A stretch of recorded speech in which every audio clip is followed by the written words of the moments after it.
Yes. Good afternoon, good evening, good morning, whoever you are, wherever you are, welcome back. Transfer window is shut. It's my first stream since the window shut, and it means that everybody can relax. Everybody relax. Even if you're angry, relax. Nothing can be done between now and the summer.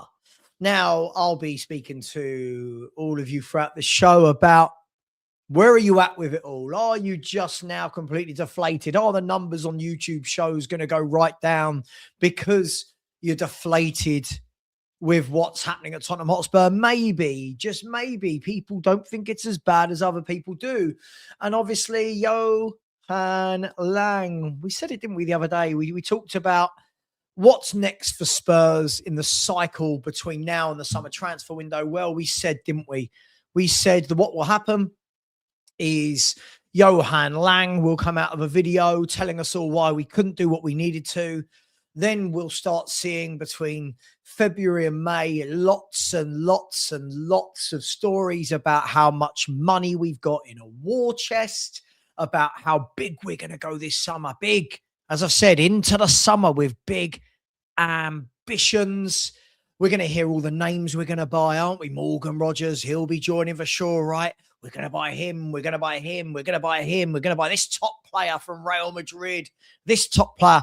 Then we'll get to the summer and it will all start again. And there'll be another reason why something hasn't happened. So when we build up a little bit in the next 10, 15 minutes, I will be going through the Johan Lange video. I'll show you. I think I can show you in 30-second bursts without being demonetized. If we're demonetized, we're demonetized, right? It is what it is. I'll show you the video from Lange. I'm sure you've all seen it, but we'll go through it together. And it's a difficult one, right? Because when I remove any form of anger, right? When I remove any form of anger, great cup of tea. When I remove any form of frustration, when I remove any form of how gutted I am because of the window, you start to look at things in a clearer mind, don't you? And, you know, I feel like the window shutting completely shuts down any of the urge, any of the frustration, because what can you do? Whilst the window's open, we're all asking the questions, aren't we? Whilst the window's open, we're all asking the question, can we still do it? Who's available? Are we getting Akliouche? Maybe Savio joins. This player's joining, that player's joining. As soon as the window shuts, you just kind of go, phew. You go, what can we do? Nothing. But it doesn't stop us talking about it.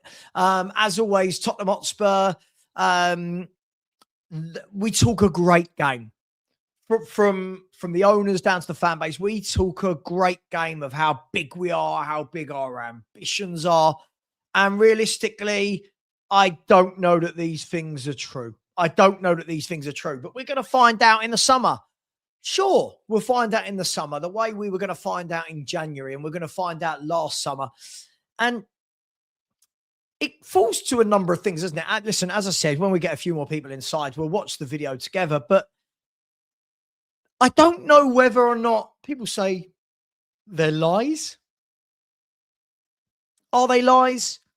What they're telling us lies? Do they believe it, but they can't follow through with it? Is it, again, distracting fans to make them think that we're doing things that we're not doing? Is there an element of truth to what he said? I'm sure there is, and it is a tough window, but it then begs the question, doesn't it? It begs the question. If they couldn't do anything in the January window other than Conor Gallagher in an opportunistic signing, it begs the question of what had they been planning all year? Like, what had they been planning? And that's where my mind goes immediately. It's okay telling us that, yeah, it's a tough window and players are more likely to move in the summer. Sure, I don't disagree with this. But then I'm asking the question, what were you doing between September and February? What have you been doing? What was the plan? I talk about it a lot on this channel, don't I? What was the plan? as I said, I like to look at the bigger picture. I know it's very easy if we just focus on one thing, but again, you ask yourself, what was the plan? We're now being told there is a plan. We're already planning for the summer. We're already drawing up short lists of players, targets. But then it begs another question, doesn't it? Well, if we weren't attractive to get those players last summer or this January, why will we be attractive enough in the summer? What happens if we don't qualify for Europe?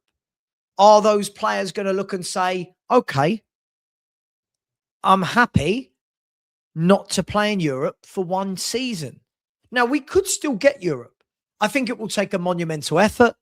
And then it's all swings and roundabouts, because you feel like, had we have added some players this window, it would have aided with us getting European football via the league, and it would have aided being more attractive for players in the summer. So it all feels a little bit backwards. So I just saw Johnny say it on Sean's channel. It's absolutely right. How attractive are we? How attractive are we going to be without Europe? You know, we couldn't attract these players that we wanted when we had Champions League football. You think we've not been able to attract Morgan Gibbs-White, Eze, Savio, Morgan Rogers, Semenyo, all these types of players that we can't attract, right? That's with Champions League football. So you ask yourself the question, what are we going to attract with no European football? Now, every football is different. They're all different, right? They're all different. Some footballers will go, oh, yeah, look, Spurs will definitely get back into Europe this year. It's fine. Other footballers will go, no, I need to be playing. I need to be playing European football. Some footballers will take it one further and go, I don't just need to be playing European football. I need to be playing Champions League football. So it's an interesting one, isn't it? And listen, I know it's difficult. I think there's a lot of what Johan Lange said was correct, and we will look at it in a minute. Don't worry. A lot of what he said was correct. But a lot of what he said, you think, we've heard this before, mate, haven't we? We've heard this before. We've heard they weren't available in January. We're going in the summer. In the summer, we'll probably hear, oh, but it's World Cup year and players don't move while they're at the World Cup. I don't know. It screams to me, though, that it's all well and good. He talks about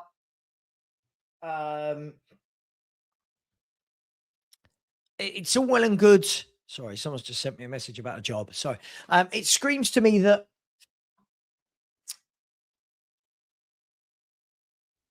you can talk about the injured players returning and there's only limited squad spaces. I completely get that. But when are those players coming back? Madison's not back all year. I don't think Kulu's going to be back this year, if we're brutally honest. And if he does, he's just had his whole new kneecap. He's basically had a whole new kneecap built, right? Kudus isn't back until April, May? Most of these players are basically missing a lot of the season. So when we're talking about how can you bring in players when injured players will come back? Well, this is what big clubs do. They cover over the injuries, which we have not done. And I think that's the frustration for a lot of fans, isn't it? Whichever way you spin it out. And as I said, I was frustrated throughout this window like the rest of them. I think you all saw me. But as I said, the moment it hits 7 p.m., you just go, oh. But the question is, do you believe them? Do you as fans, do I as a fan, do we as a fan base, do we genuinely believe what is being sold to us yet again? And this is the equivalent of, let's say you get a plumber around to fix a leak. And then a week later, the leak comes back and you call him and can you fix it again? Can you fix it again? How many times does he have to come back before you go, right, I'm going to get a different plumber because I don't believe you anymore? And apply whichever analogy that you want there, right? Apply whatever analogy you want. But I get it. This is why so many fans, no matter what our opinions are of managers and players, so many fans now are at the stage where we go, I don't believe you. I don't believe you. You know, we're going to sit here now through all of February, March, April, and May. There'll be those that are so behind the club to a fault that they believe anything they hear, and then there are those that are the polar opposite that don't believe any of it. Now, I'd like to think we exist somewhere in the middle, but right now they've given me no reason over the last 25 years to think that they're actually going to have a summer of big ambitions. So I genuinely don't know from watching that video. I mean, none of you, myself included, none of us watched that and heard anything we weren't expecting. Like, let's be brutally honest. Did anyone expect anything other than what you just heard? All of the core in there. As I said, we're going to watch it together, but all of the core was in there, wasn't it? January's a tough window. Players don't move. You know, we went after big players but failed. We're going to go again in the summer. We're already planning. The owners are behind the project. Did anyone expect anything other than that to be said? And the problem, what doesn't help, is Lange's a very laid back character, isn't he? He's very cool. He's very calm. He's very collected, right? Very cool, calm, and collected. So what happens is people go, oh my God, he's boring, don't they? Oh my God, I don't believe you, because there's no conviction. There was no apology that we didn't do enough. There was no, look, we've left the squad short. Yeah, we should have done better. It was, look, we done, you know, it was almost like deflecting the blame. We done everything we could. And I just don't think as a fan base that we're willing to listen to those excuses anymore, are we? I don't think any of us truly believe they did everything they could. Something else I heard Johnny and Lubo talking about it just now on Sean's channel. Big up to those guys. A couple of loans, maybe loans with an option to buy or an obligation or just an outright loan. Well, you know, if they're telling me as a recruitment team in a football club the size of Tottenham Hotspur that they couldn't find one or two loans across the world to help us out, you've got to ask questions, don't you? You have to ask questions. What is going on? Are they fit for purpose? Now, they can talk the game, right? Right now, let's say I'm a gullible fan, and you all know I'm not. Let's say I'm a gullible fan, all right? I can sit here and go, cool, they said we're going to have a big summer. And I can be excited about it. They said we're going to have a big summer. Brilliant. What does that actually mean? What does that actually mean? We're going to have a big summer. We're going to show ambition. Okay, cool. What does that mean? Could you explain what that ambition meant? See, that's something we didn't hear. When we're talking about ambition, it's okay. As I said last week, it's okay having the ambition to buy a Semenyo. But if you know other clubs are after those players, is that ambition or is that just misfocused energy? I don't really know what to believe anymore.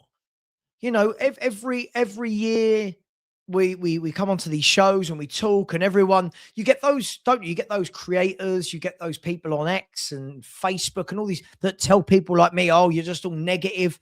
But how can you be negative when you're not wrong about it season after season, window after window? How can it be negative when you're never proven wrong? Do you know what I mean? I think everyone wants to be proven wrong. I mean, hands up in the chat. You all want to be proven wrong, right? You all want to be proven wrong that the club do care, that they do have a plan. But what does that mean? A plan. What plan have they got? What big ambitions have they got? Does that involve Romero? Does that involve Van de Ven? Does that involve Vuskovic, for example? What do those big plans mean? Is it getting rid of load of the deadwood? So I think that the timing of it, it's all a bit fresh. It's all a bit raw, isn't it, after the window? And again, I think that Lange was very clever. He talks about how many signings across all the Premier League clubs, but doesn't take into context that Spurs have got the most horrific injury list in world football right now. You see that stat today that of all the clubs in world football, Spurs have got the most injuries and the most days missed. And you think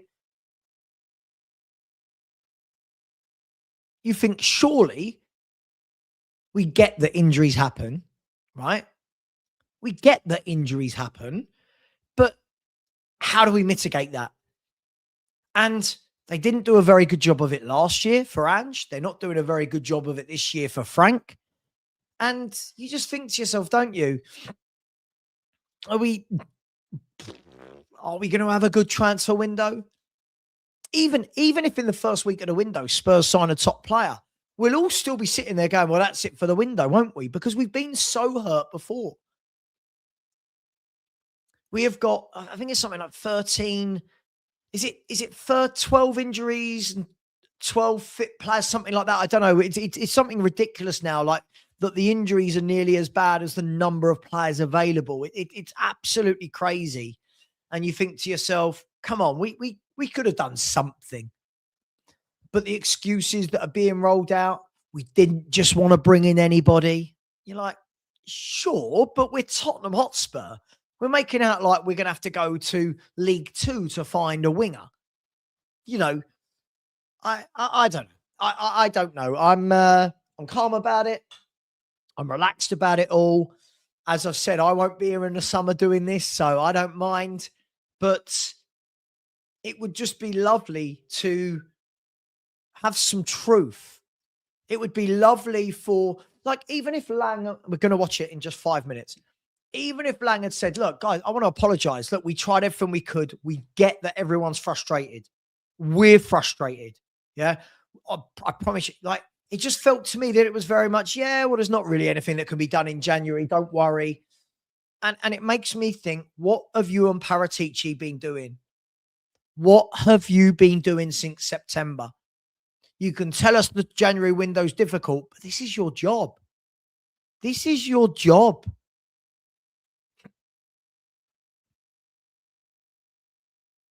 This is absolutely your job, right?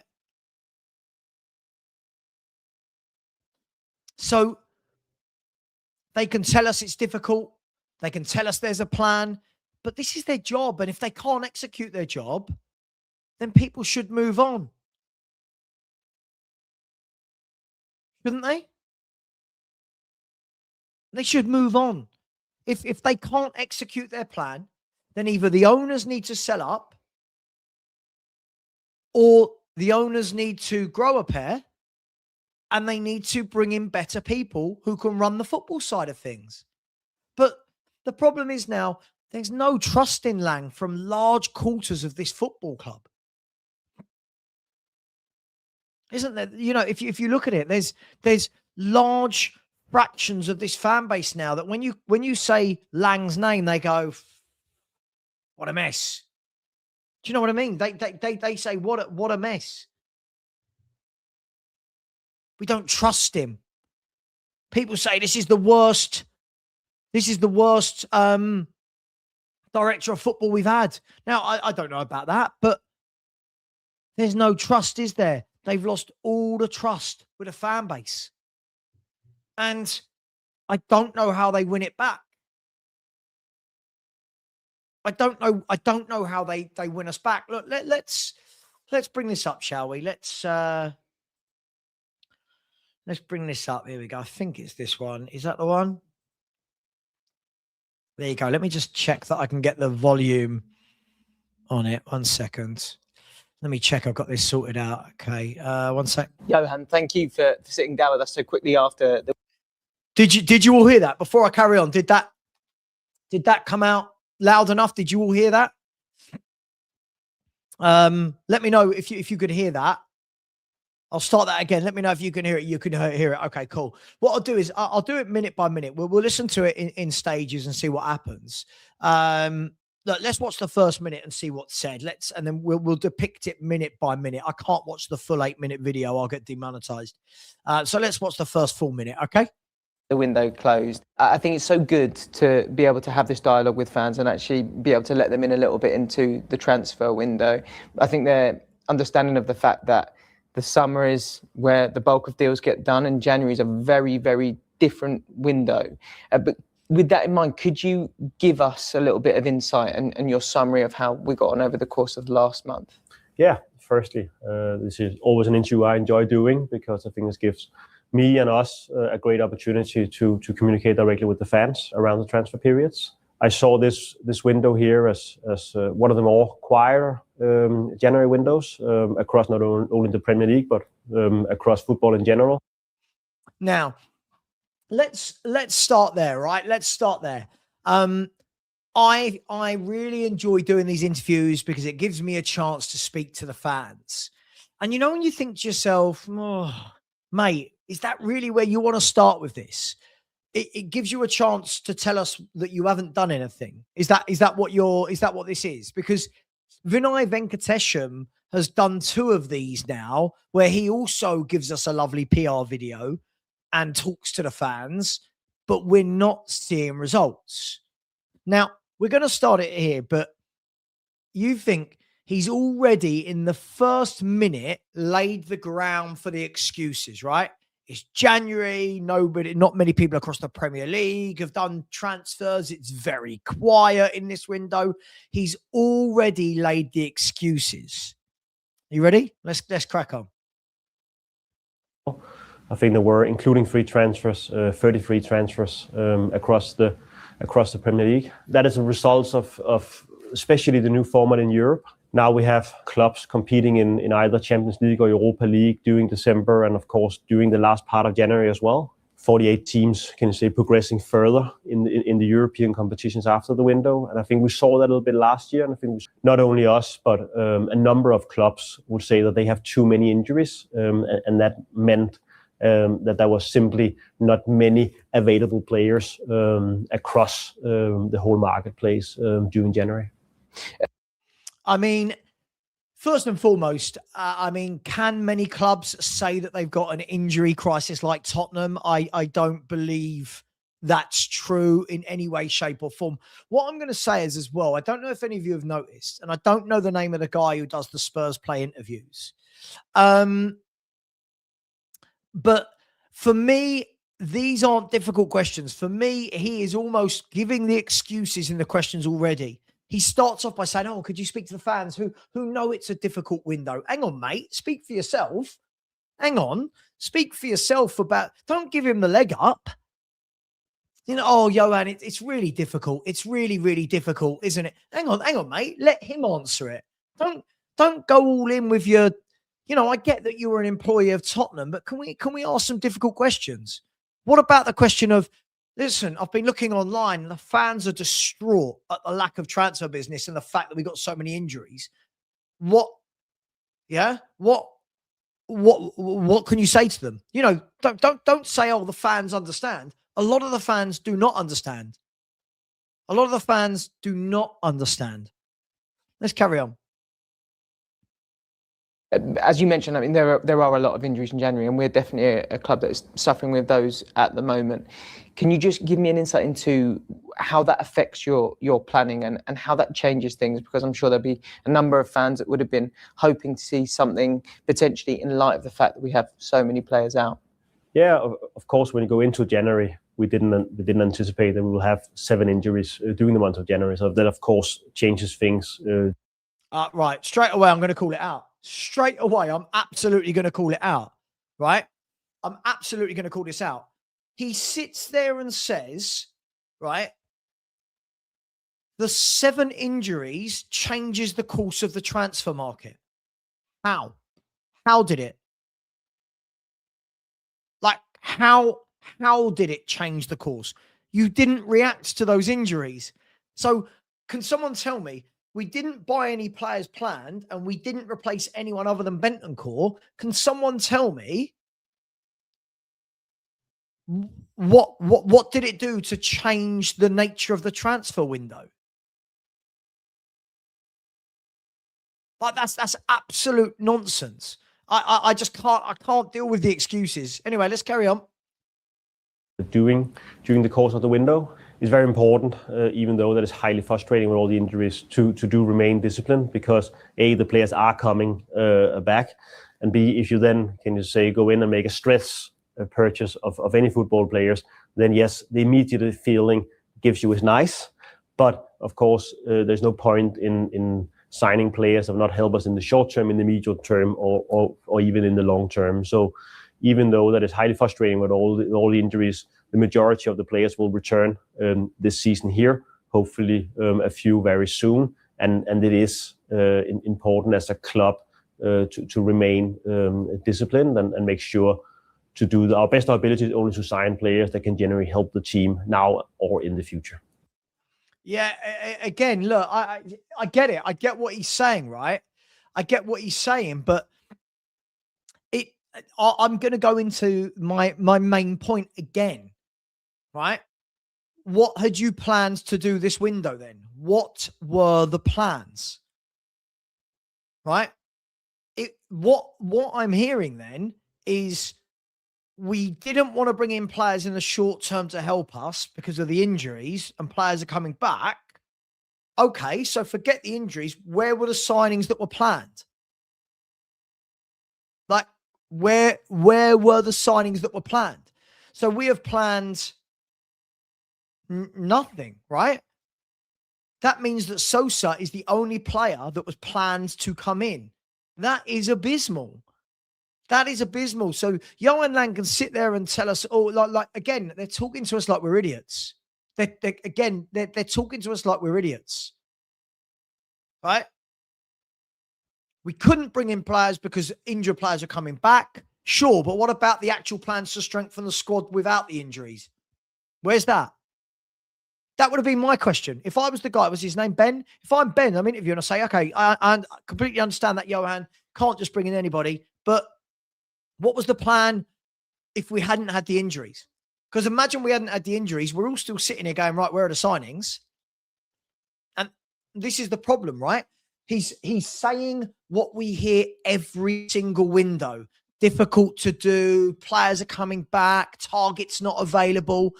I'm sorry, but this guy is probably paid very handsomely to do this job.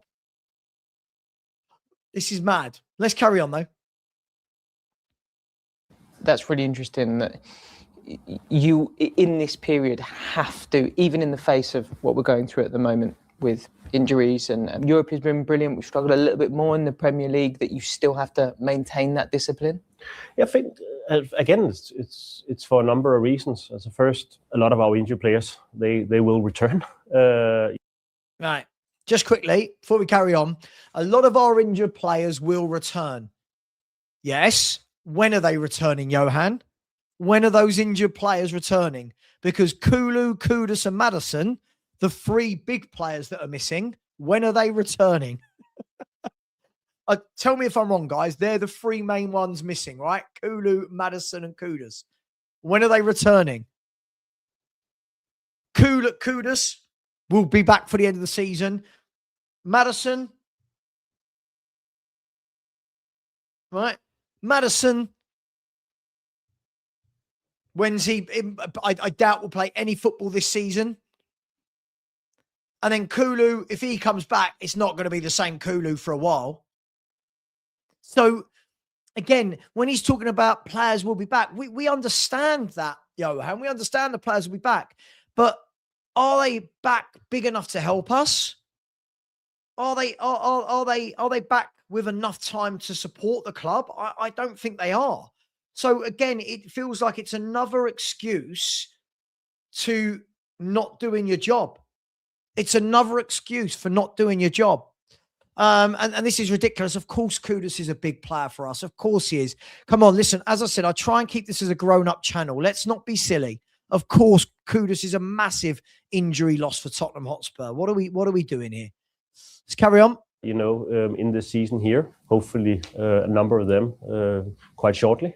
It's also, you say, there are also some limitations to how many players you can have in a squad to register them. But even though that our financial situation under the rules are better than most clubs, and we have owners who are very willing to invest, then of course it is important that we are under those rules. So it is important that we sign the right players. I think also Thomas has been quite public around a couple of players that we did try to bring in this window here, but it was definitely not because of lack of willingness for the club to make the investment to support the teams. Is it a case of that? I don't know. I don't know where to begin with this. I don't know where to begin with this.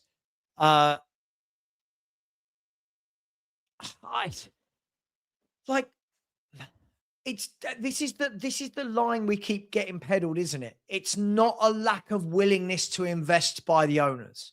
It's not that we're not ambitious. It's not that we don't want to buy better. But we hear this every year, don't we? We hear this every year. You know, we tried. But mate, you tried to bring a player in Semenyo who was never going to join us with the other options he had. Like, why are those difficult questions not asked? Why is the difficult question not asked? But Johan, with all due respect, didn't we know that Semenyo would be going to Man City over us? Like, do you know what I mean? Like, can we not ask that question? Can no one ask that question? This is all such an easy interview to give. Like, yeah, we're all in it together, aren't we? We're all in it together. Don't worry.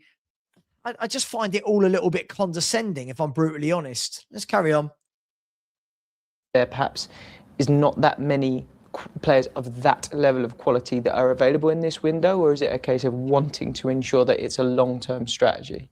No, I think it's a bit of both, because we're very clear before the window that if there was players available that we were able to sign in this window that could help the team now, but of course also in the future, then we were ready to go. But when during the window, you can see that some doors remain open, like for instance with Connor, some other doors closes. Then it's very important that you don't force yourself into make a stress purchase, because that normally doesn't end well for anyone. Can we talk a little bit? So before we move on to talking about Conor Gallagher, it just makes you laugh. Like, he keeps mentioning a stress purchase. I hate to break it to him, but look at the stress that is put upon this team now. Like, look at the stress that is now put upon these players that are not injured. In this first team that's available at the moment, Lookman has just Solanke has just come back from a massive injury.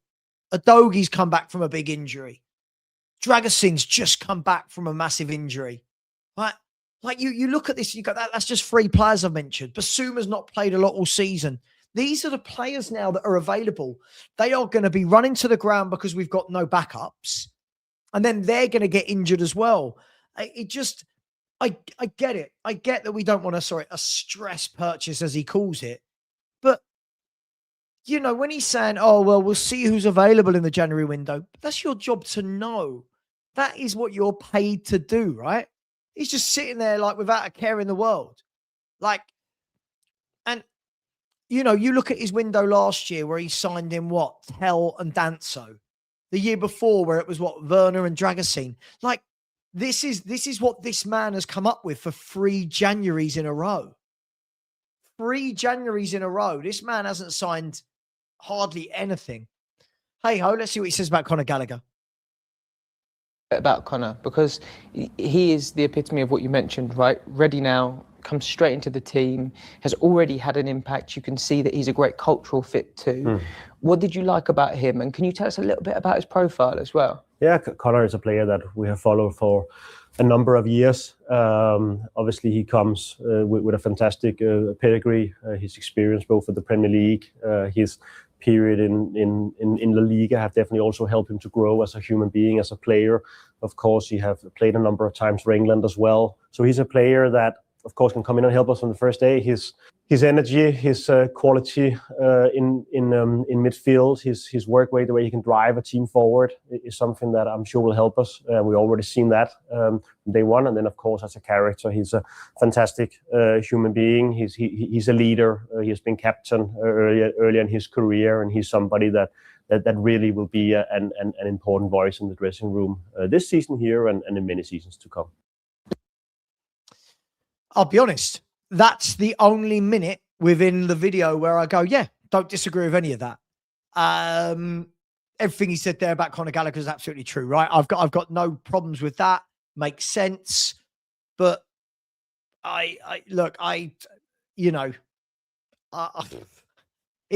all feels to me like this is a Sunday League club. Like, it doesn't feel like they understand the anguish and the desperation of the fans. When Johan Lange's talking about it, it doesn't even seem like there's any passion for it. Like, it doesn't seem like there's any drive. Now, I might be doing him a disservice here. Maybe he is very passionate about it all, but the way he talks isn't. And no one can help the way they are. But, when he's talking about signings, I don't get the feeling that there's anything really, yeah, we tried this and we wanted it. It just all feels very much like, yeah, we tried and we couldn't do what we did. And, we don't want a stress signing and, it's be right for now and the future. And I mean, are we going to hear this same thing when the summer window shuts? Is that what we're going to hear? Let's carry on.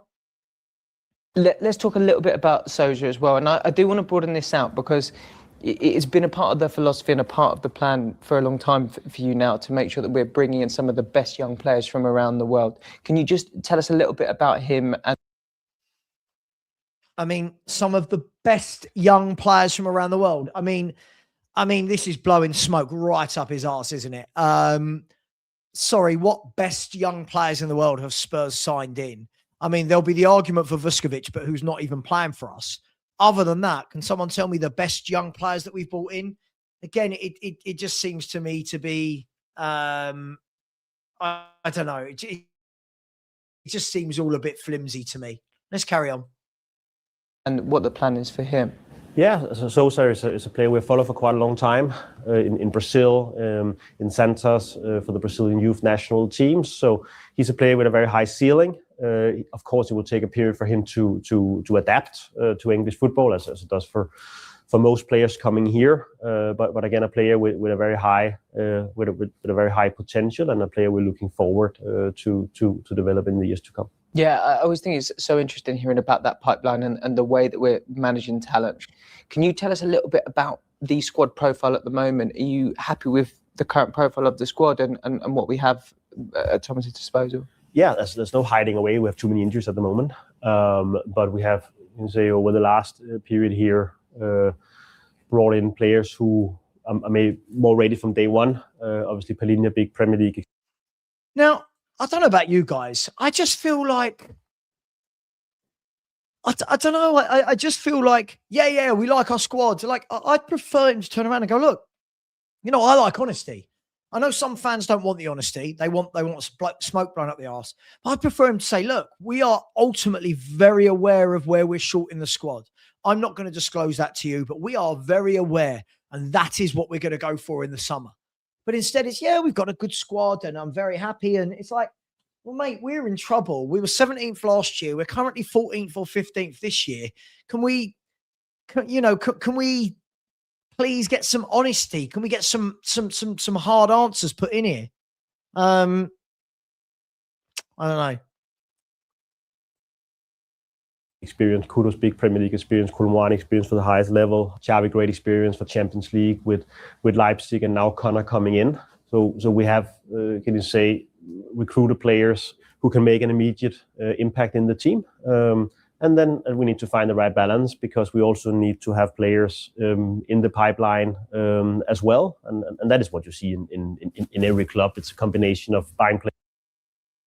Sorry, this man just used the word pipeline. Does he even have a pipeline? And by the way, guys, afterwards, we're going to have a look at the comments. We're going to have a look at the comments left on this video to show where Spurs fans are at. This should be funny. I haven't looked at them yet. but I could just see the first one as I scrolled down slightly was they're taking us for mugs. We'll have a look at those in a minute.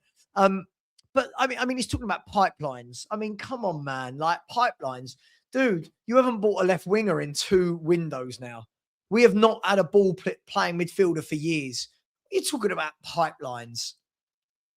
I just, you know, I don't know what that means. Is very to watch, very good, very bad? I don't know what you mean. Let me know. Players who are ready here now is buying those, can you say, younger players, and then of course your own academy players as well. And if you take some of the first team starters now, Udoji came in and was on loan, and Papesak came in and was on loan, and Lucas came in from Sweden, etc. So it's something that we do at our club, and it's something that all clubs do across the Premier League. Just finally, Johan, I'd love to get into the summer because fans will want to know what the strategy is, what we're potentially looking at in terms of the summer window and the types of players that you're looking for this summer. The summer. Right. So just before we do, and for anyone who asks, I have to keep stopping every now and then, otherwise you get demonetized. So we'll look at the last minute of the video. So this is the crux of the video, isn't it? This is the crux of the video because everything before in this video is what has happened. This minute we're about to watch is what's about to happen. Right? This is what's about to happen. Let's see. And remember this next minute coming up. And let's see in the summer if what he's about to say actually happens. Now, if it does, hats off to you. Fair play. You've run the club properly. Let's see if it does. So this is what we can expect. Ready? All of you and me, this is what we can expect in the summer. Market is where 8 or 9 out of 10 players, they move the club. So we will go into the summer window with big ambitions of strengthening the team. We know there'll be more movements. We know there'll be more opportunities. So the plans are already, can you see, drawn up. We have a clear picture of which position and also which profiles. And could we have brought 1 or 2 more in this January window, we would have been delighted to do so. But that was not a possibility. So we are... Sorry, sorry, it was not a possibility. I'm not buying that. It's your job, mate. I'm absolutely not buying that. Atletico Madrid are buying players left, right, and centre. I'm not buying that. I'm not buying that. Sorry, it wasn't a possibility. Oh, sorry, Johan. Yeah. No one could have come in to help a squad with 13 first-team injuries. What are we doing here? What are we doing? Let's round off the last 20 seconds. We're looking forward to the summer. Now we focus on the rest of the season, and that is very, very important as well because we have big objectives. We're still in the Champions League. We want to, of course, be higher in the Premier League, and then myself and others will have our eyes already now directed towards the summer transfer window. Johan, thank you. So I mean, look, he talks a great game, right? He talks a great game. And this is the problem as Spurs fans. How many of you believe anything that just came out of his mouth? Honestly, in the chat, please tell me, did anyone actually believe anything he said? The plans are drawn up for the summer. What do you mean, mate? You've just failed with January and it's only the 4th of February. And you expect us to believe that plans are drawn up for the summer?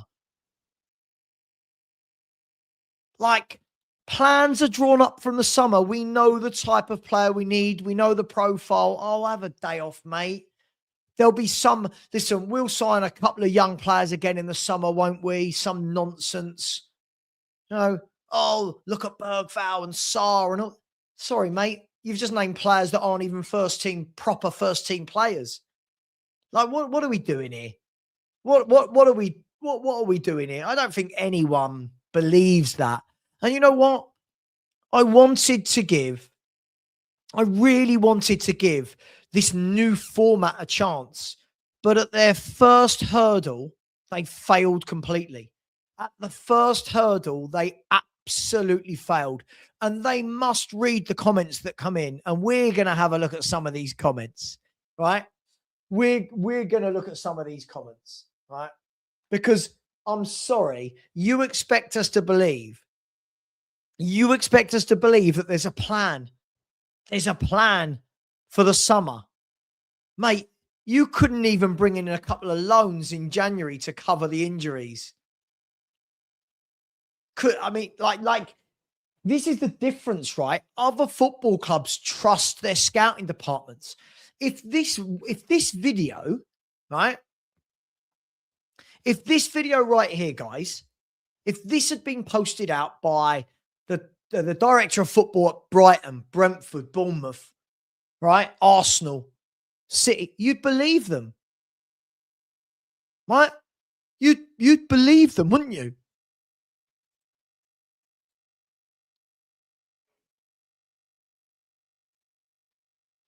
You'd believe them.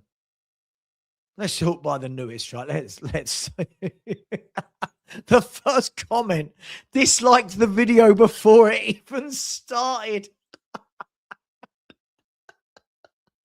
Oh my God. Like, you know, if this was a proper club, you would believe the video, wouldn't you? You would believe them. You'd go, okay, we understand it wasn't our greatest window, but you've given us loads of good windows before. We know you're on it. We know this isn't PR spin. We know this isn't bullshit. We trust you, right? But with the Spurs, you're like, nah, mate, we've heard this all before. Like, we have heard this how many times? Chimes? I do not know what happened there. How many times do you think we've heard this as Spurs fans? Difficult in January. We're going in the summer. Couldn't get what we wanted in the summer. We'll do it in January. It's just a big vicious circle. Come on. And not, as I said, I'm not angry. Yeah, right. And that's the point, right? That could be last year's video, couldn't it? That could be last year's January video. And nothing will change. Nothing will change. Lange was here last year, right? Nothing will change.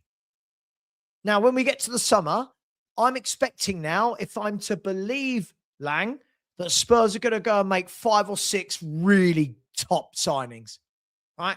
Go and make 5 or 6 signings where we all go, yeah, fair play. Yeah, good squad. There'll be reasons. You watch how many fans start buying it as well in the summer. Yeah, but so-and-so still at the World Cup. It's tough to do. Like, this is what it will be. This is why, if you want those players that are going to the World Cup, get those deals in place before they go to the World Cup. Not all of them, some of them. So, for me, I think that's the best comment I've seen, by the way. As somebody just said, that could have been last January's video. Do you know what? If somebody could send me the link to last January's Johan Lange video, we can play that. If anyone's got that link, send that link in, and we can go through it.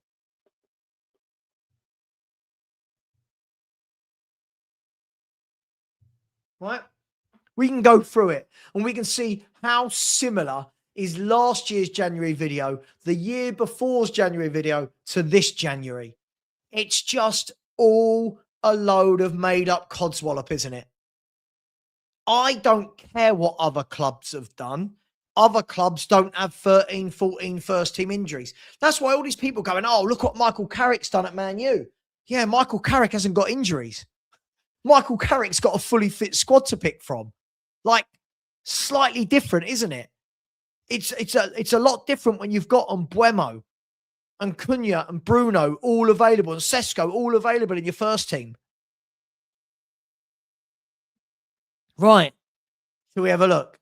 Shall we have a look? Shall we have a look at some of the comments? I really like that comment, by the way. Let me see if I can make this just a little bit bigger, because right, let's have a look. So can we see these? So these are the newest comments, right? Look at that. So the first one said, dislike this video before it even started. Yeah, dislike the video before it even started. The second one said, all eyes could be a perfect politician. Lang out. Villa run you off and look where they are now. Yep. Just all waffle. No action. Somebody's just sent me, by the way, the January one. So let me just, brilliant. We'll have a look at that in a minute. Let's scroll down. There we go. There's Frosty Goss. Hang on, Frosty Goss, you're in here, aren't you? Haven't I seen you in this chat?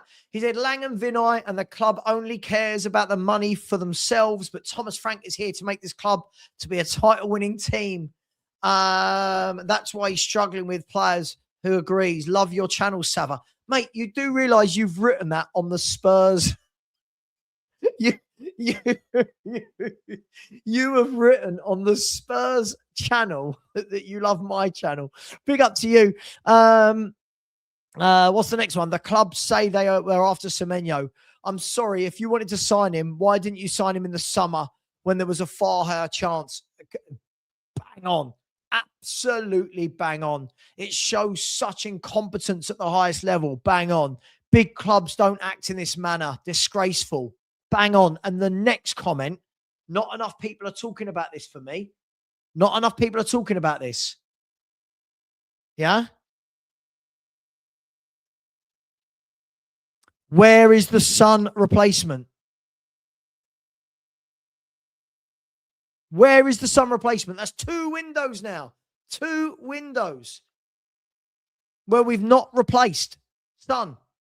Absolutely shambolic. Absolutely shambolic. I like these comments. These are good. Let's see if there's any positive ones. Get rid of this. Well, it's a bit harsh, but I hear you. The players of quality do not see Spurs a viable proposition, and thus is our problem. Lange is simply waffling a lot to eventually mean they failed in capturing players we need. Can kick down the road again. Bang on. Can kicked down the road again. Yep. There's Nige. Right, there's Nige.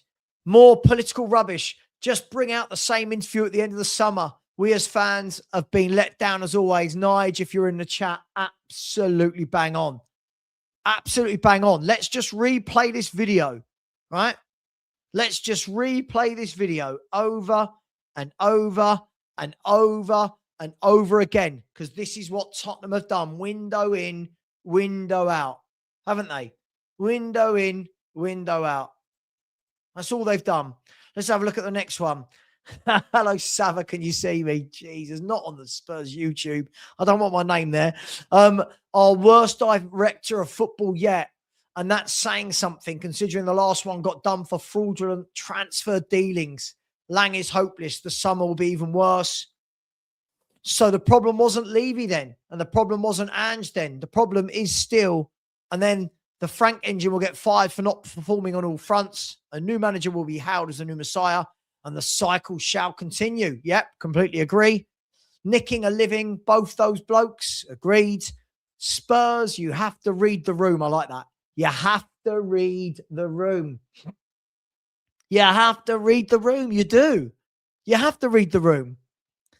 This isn't just about this transfer window. We could have really pushed on Eze before Arsenal. Likewise, Semenyo or an elite passer midfield. You just don't try hard enough. Dylan Jennings said depressing. Wesley said Spurs drop while Villa rise. The board is incompetent. I haven't disagreed with any of these yet. Lange has an envious job. Oh, this one could be different.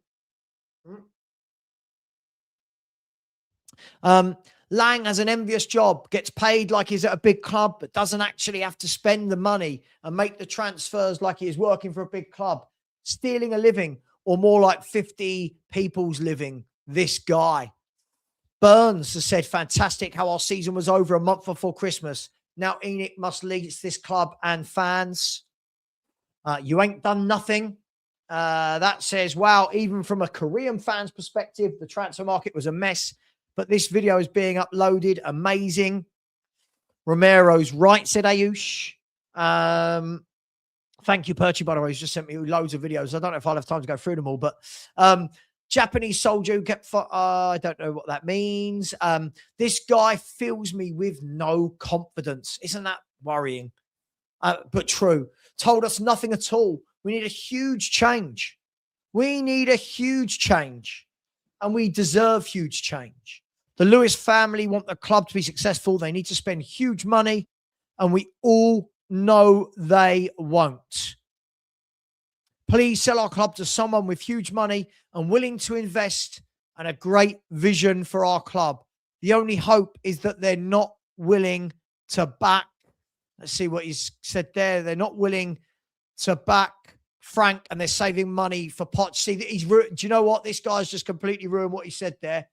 So again, they're straight away, he's brought his Frank agenda into it rather than worrying about what the club are doing.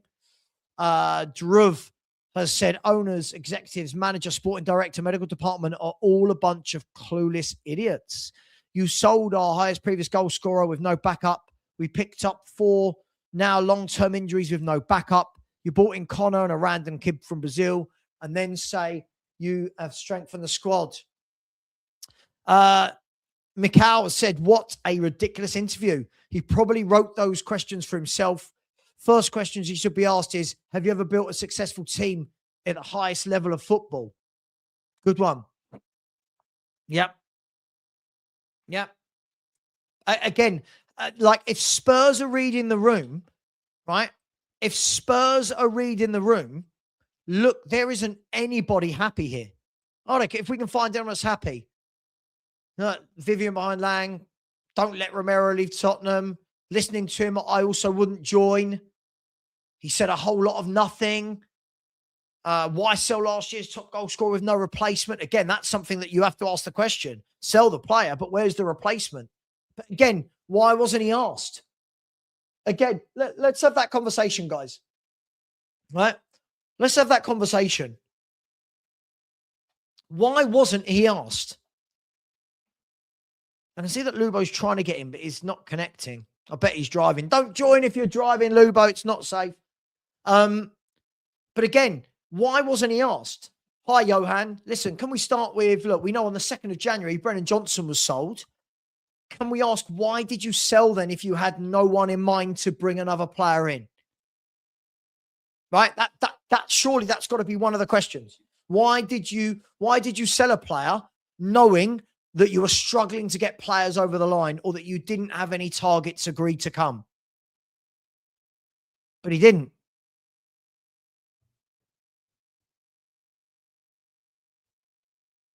Right? He didn't, did he? And that's the worrying thing. Again, the questions are never asked.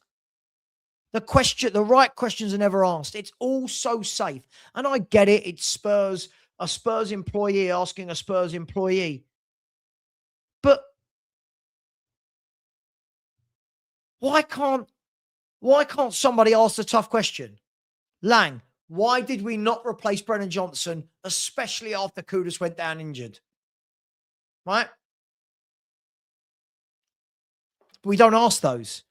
We wouldn't want those to be asked. That's the more important thing, right? We wouldn't want those to be asked. We wouldn't want those to be asked. Because it's an uncomfortable answer, isn't it? It's an uncomfortable answer to admit, well, yeah, we sold Johnson. Now, what could the answers be? Well, we sold Brennan Johnson because we thought we'd get in X, Y, and Z and didn't. So now it looks like you failed. We sold Johnson without a backup plan. Now you look incompetent. Right? Whatever the answer is, that's why they don't ask these questions. And that's why I find it frustrating. If you are going to do PR, do it properly, warts and all. I'm a big believer in that. In my previous job, you have to ring a lot of people and deliver bad news about not getting jobs and being unsuccessful. You can't just do the nice bits of the job. You've got to do the dirty bits of the job as well. Right? Yeah. We were wrong. You know what I mean? So don't get me wrong. Again, I've said this a million times. I don't care that Brennan Johnson was sold. What I care about is that you're selling players and not replacing them. Didn't replace Son. You've now not replaced Johnson. Right? It's like, come on, can we, could we? And we couldn't. That's what's even worse. We couldn't find anyone that is a long-term viable plan. And it's quite sad, isn't it, in reality? Let me do a few super chats before we move on. Big up to my man, Blaine. Thank you, Blaine. Very generous. Said, I believe Lang about as much as I believe I have a shot at getting a rough and tumble with Margot Robbie. It's always Margot Robbie, isn't it? It's just nonsense and shows they do not listen one bit to fans to put the vid out. Look, for me, I think this is a difficult one, right? First and foremost, we'll have a fight over Margot Robbie. Second of all, this is the thing. They've released that video 2 days after the window shut. And I don't think anyone's in the right headspace right now to go, yeah, actually, I believe you. We're all in that headspace of, hang on, mate, we've got 13 injuries. Hang on, mate, we didn't even replace Son in the summer. We didn't replace Johnson. And that's what's difficult about it. Big up to you, Blade. Appreciate that. Daniel Marlowe, very generous indeed, said it's like Sky News interviewing a Labour politician. Low ball questions, which already give the answer in the question. They think we are fools. Agreed. Daniel, we are not idiots, are we? Do you know what I mean? We are grown adults. I don't need Johan Lange telling me the obvious. It's a difficult window. Okay, but that's your job. Imagine all of us in our normal jobs away from talking about football, right? Imagine all of us turn around to our bosses and go, well, you know it's difficult to get any projects done in the new year. Oh, okay, don't worry about it then. Why haven't you hit a deadline? Oh, it's difficult in January, isn't it? It's cold and no one really wants to work. And what? It's literally your job. It's literally a job. And by the way, yeah, I will be watching this game at 5 p.m. Yeah. The under-19s Champions League, Spurs playing Real Betis. So yeah, should be a good game. Yeah, look, it's literally their jobs, right? It's literally their job. So don't come on and tell me what I already know. Don't come on and tell me what I already know. Big up to Keep the Dream Alive, who said, if pipeline existed, Johnson out, next cab off the rank in, bang on the head. Or nail on the head, should I say. Exactly, right? Surely for Spurs to have agreed to let a first-team player go, you say, right, okay, should we sell Brennan Johnson? Well, yeah, because we've got these three lined up. What's the likelihood we're going to get them? Yeah, we'll get one of them. Nope, not Spurs. Not Spurs. Ridiculous. Absolutely ridiculous. And again, not at the caliber of the player, because I think Brennan Johnson's a terrible footballer. But you've got to replace him. Ask the Palace fans already what they think of Brennan Johnson. They are not happy. So, look, I just don't know where you go from there, really. There are going to be those that watch it and say, yeah, Lange, yeah, he told the truth. And don't get me wrong, there's going to be truthful segments to what he said. But in general, most of us sit there and watch and go, blah, blah, blah, blah, blah. All right, mate, we've heard this for 20 years. Look how appalling the January transfer windows under Johan Lange have been. Actually, look how appalling most of the summer transfer windows under Johan Lange have been. What would I do if I was to take Lange's job? Well, I don't know. I'm not a director of football. But if I was a director of football, I'd have a plan in place, right? I'd want to be honest with the fans. I would make them as well. I would make them ask me difficult questions that the fans want to know. Make them ask me those questions. Why did you not replace Brennan Johnson? Bang. Tough question. Oh, well, we tried. No, come on, answer. Why? Why did you let him go then? Right? Why did you let him go if that was the case? But we can't. We never answer that, do we? We never answer that. Would anyone like to watch last January's window? Would anyone like to last January's? Now, I'm just going to see if I can load this up, by the way. So bear with me 1 second. So when was this? Was this? Yeah, right. Okay. Now bearing in mind, guys, I have not seen this. I mean, I've seen it ages ago. I have not seen this. So let's bring this up, right? Let's start watching this together. Let's see what Johan said. Here we go. Look, Let's see what Johan Lange said. By the way, Lubo, if you keep trying to come in, you're coming in with no camera and sound. For some reason, it's not working for you. If you're driving, though, just don't worry. But if you're at home, something's not working your end. So let's see. January 2025. I've also got January 2024. Let me know in the chat. Would you like to watch a little bit of it? Do people care? Do people not? Let me know what you think, right?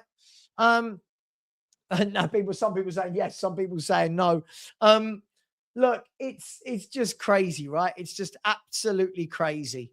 Let's have a look. Let's just, I won't watch it all. We'll just have a look at a little bit, right? Can you see that on the screen? We'll just watch a little bit of it. Right, ready? Johan, thank you so much for sitting down with us, because it's only 12 hours nearly after the transfer window, and I assume it's been a very late night with some new signings coming in. Just talk us through the transfer window on the whole. What did you make of our window?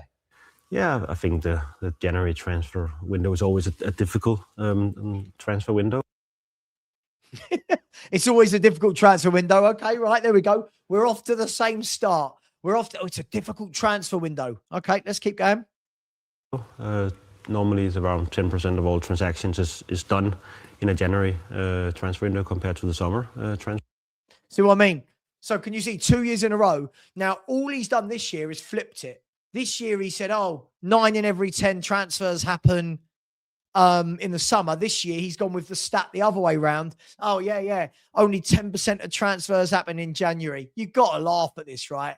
You've got to laugh. This guy is just like a robot. Window. We came into the window with an ambition of trying to strengthen us in certain areas. And I think we sit here after the window and we have signed a new goalkeeper, a centre back, and an offensive player as well. So, yeah. So Kinski, Danso, and Tell. Like, you can't write this. We signed a new goalkeeper, a left winger, and a centre half. Not one of them was a first team player. Not one of them, even to this day, is a first team starter. Right? So have a look. Even from last January's window, not one of those players is a guaranteed first team starter. Kinski can't get a game for love nor money. Danso only plays when players are injured, and Tell can't get in the 11. Like, you've got to laugh. Look at the words again.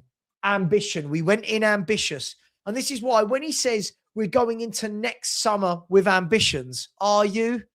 Are these the ambitions? Right? Are these the ambitions? You've got to laugh, guys, haven't you? Let's see. More waffle. that is where we are, and overall we're very satisfied with that. We'll come on to January. Sorry, what? Overall, we're very satisfied with that. Spurs had that window, and Johan Lange said he was very satisfied. Tell, Kinski, and Danso. Wow, just unbelievable how much rubbish this man talks.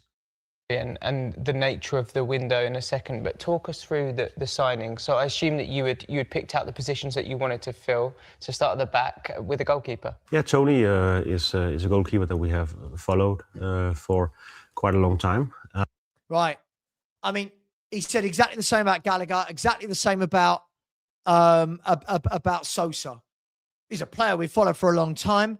Like, what are we doing here? Literally, you're absolutely right, Mike. It's just copy and paste at this stage, isn't it? It's copy and paste. And I still got people messaging me today going, no, I think it's going to be different in the summer. Oh, why? Why is it going to be different? We say this every window. Every window. So you look, right? Between the 3 summer windows this guy has had, Dragusin, Werner, Danso, Tell, Kinski, Sosa, and then Gallagher. 1 first team signing from his last three January windows. 1. And I mean guaranteed. Like, Conor Gallagher's a guaranteed starter, right? 1. So if I'm not wrong, that's 7 players in those 3 January windows, and one of them is a first team starter. It is absolutely embarrassing how bad we are in these windows. It's unbearable and unbelievable. I can't even watch any. I'll be honest. I can't even watch any more of it. I can't watch any. It's exactly the same. I'm guessing, people, if we watched the next 12 minutes, it would be exactly the same. Let's see the comments. Let's see. Look what someone said. Who's this? Someone's posted this 8 minutes ago. Look, ignore the negativity like Savva. Look at the state of this twat. Look at this. Ignore the negativity. This is what I mean. You know, when I say we have the club we deserve, some fans do. Look at that. Right?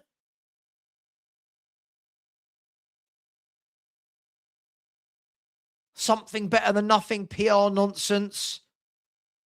It's just no wonder Villa got rid of him. So basically what we're seeing, guys, what we're seeing here is it's basically the same script over and over and over again.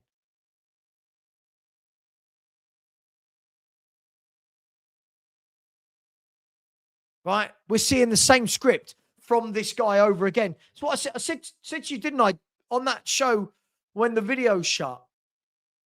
What do you mean, what about Kudus? What's he got to do with anything? Right? Like, we're seeing the same script again. And during the show the other day, I said to you, didn't I? How long now until the Lange video comes out and we're hearing the same thing over and over again? Matt Law has just I mean, I've got to send this to Sean. He'll hate this. Sean will hate this. I'm sure he will.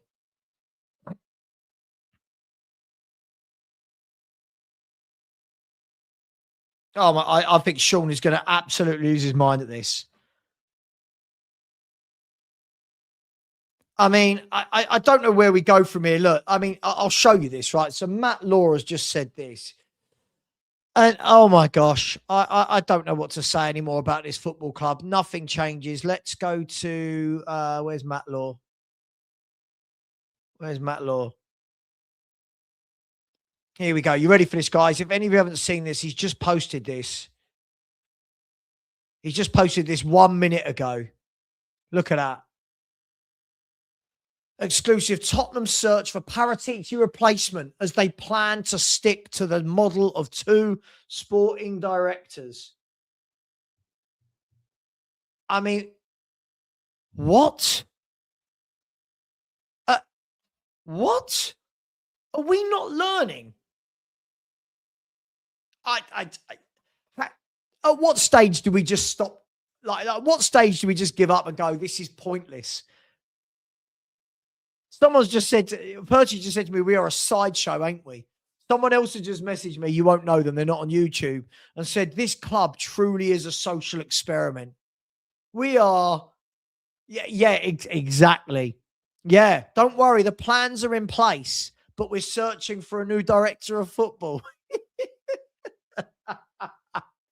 Oh, give me strength as a Spurs fan.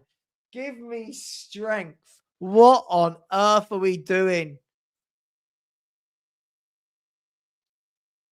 What on earth are we doing? I am going to call it out, right? Sean from Spurs Talk Show deserves this more than anyone I know. He was a big component in wanting this model. And here he is to tell us why. Mate, on the same day. Hello, how are you, by the way? Yeah, I'm all right, mate. Yeah, I'm okay. Yeah, feel, I don't know. You know, well, look, I've just seen what you. I literally just seen what you sent me. I've only got 20 minutes before I got dinner, so I just wanted to come on. But I the same day that Lange gives us that nonsense, we then get Spurs are going to stick to the 2 director of football model, and I thought of you straight away. Yeah, it's laughable, mate. It's laughable. You know, it doesn't work. It didn't work this time. It hasn't really worked anywhere. I remember people coming after me. No, Butler, you're wrong. It has worked. Like, there's at least 2 teams in the Premier League that have got dual directors of football. I was like, can you give a fuck? It doesn't work in logic, right? You've got different KPIs. You've got different agendas, and you're going to have clicks and favoritism and point scoring. You know, it's just the way the way the human mind works, right? I'm going to align myself to people. I'm going to deliberately cock block, iterations that someone else has said that makes sense because I don't want him to get a leg up. It was always going to be a disaster. The fact that they're sticking to it is mental. I don't know. Johan Lange must have some serious dick pics on Vinay or on Charlie or on Joe or someone for him to be able to keep himself in a job after this debacle, to be honest. I mean, look, Matt Law's come out and said it. So again, I suppose it all comes down to that guy's can't stand Matt him. Can't stand Matt. It comes down to how much credence you want to give that. But the thing is, Sean, with most other clubs, you turn around and go, "Don't be silly. That's never happening." With this club, Sean, you never know, because we are always 24 hours away from embarrassing ourselves in some way, shape, or form, right? So, one hand, we're being told the plans are in motion for the summer. We know what we want, and on the other hand, let's bring in a new director of football to work with Lange. I'm so confused. Yeah, I'm not interested in the summer right now. I'm still in like digest mode from what just happened, to be honest.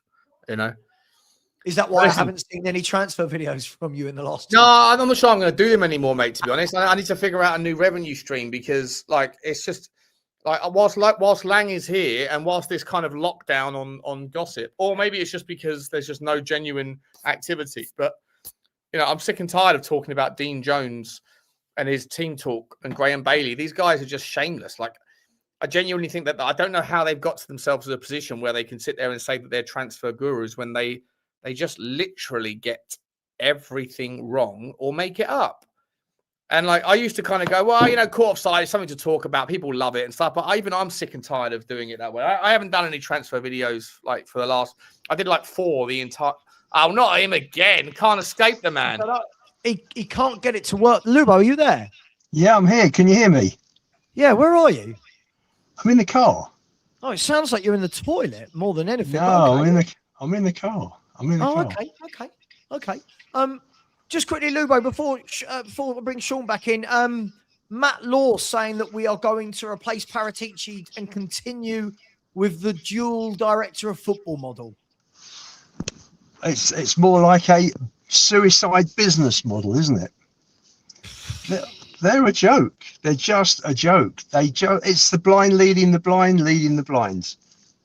There isn't anybody there with any football knowledge that can tell anybody, that can tell the Lewises what is going wrong. It's a disaster. The whole thing's a disaster, and they're just carrying on going down the same routes.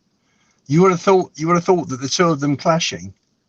I mean, I can't think there's any other reason that Paratici would give up a job that he's literally waited 2 years for to come back into, and then walk out 3 months later or less, or give notice 8 weeks later.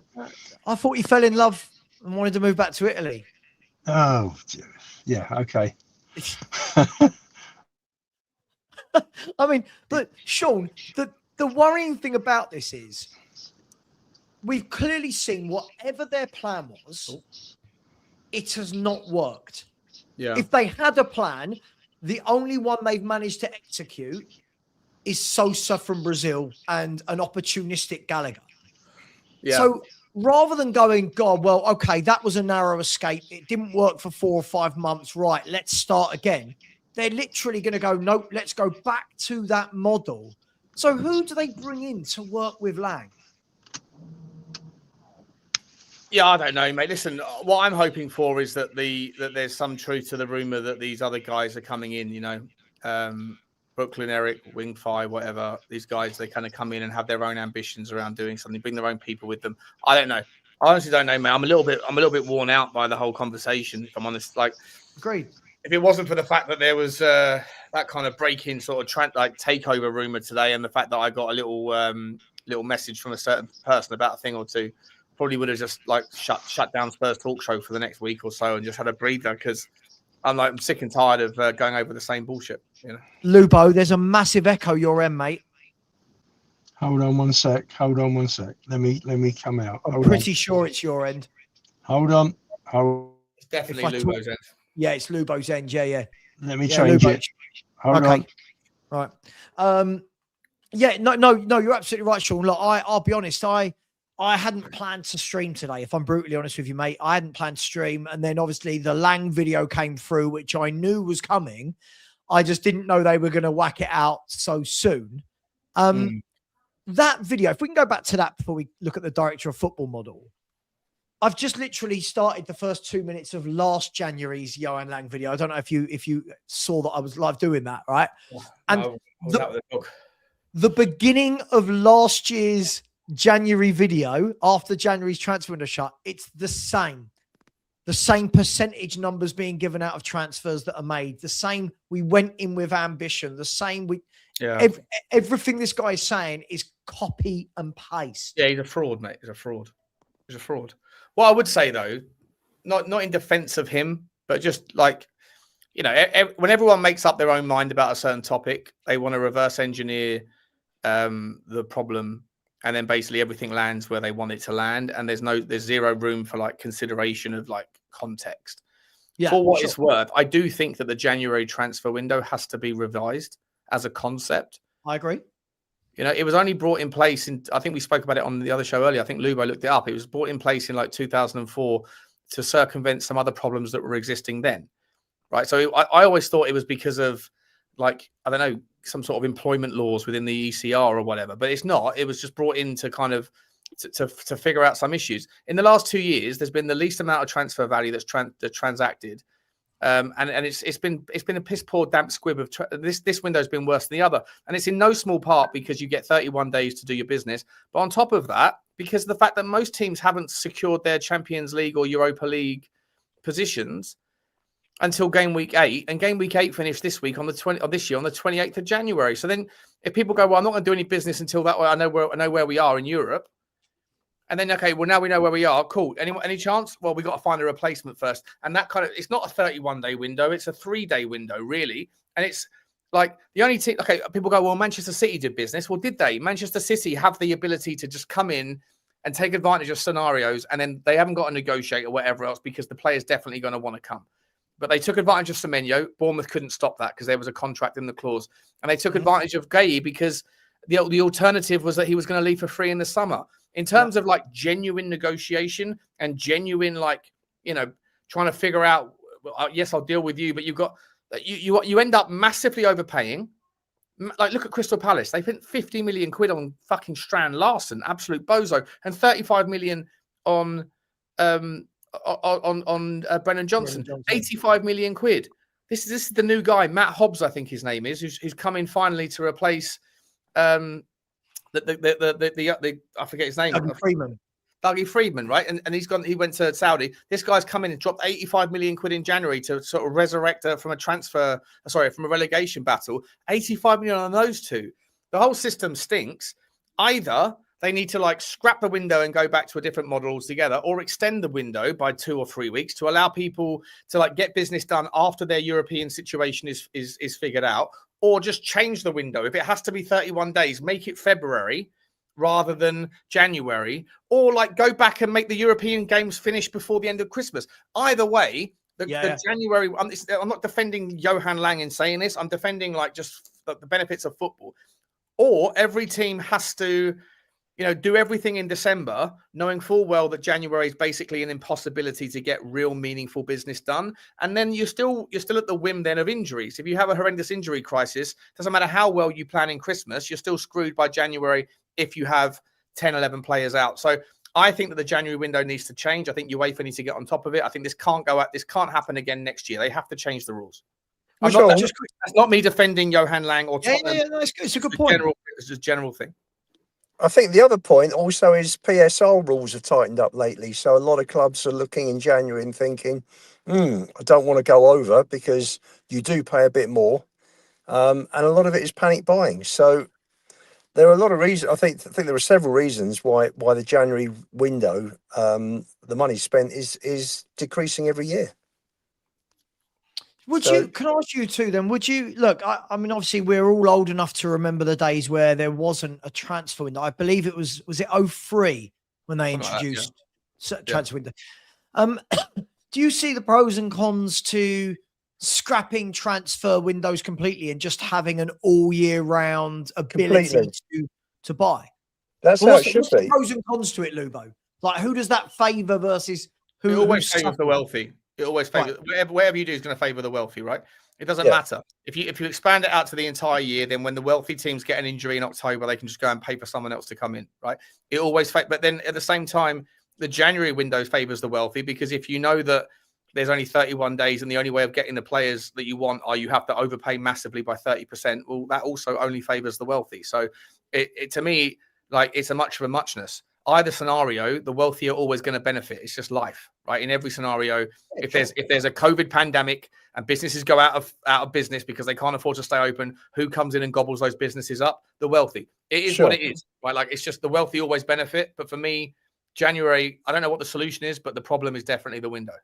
I think I think there is a plus to having a window the whole year round, is that if a smaller. Isn't that just called a hole?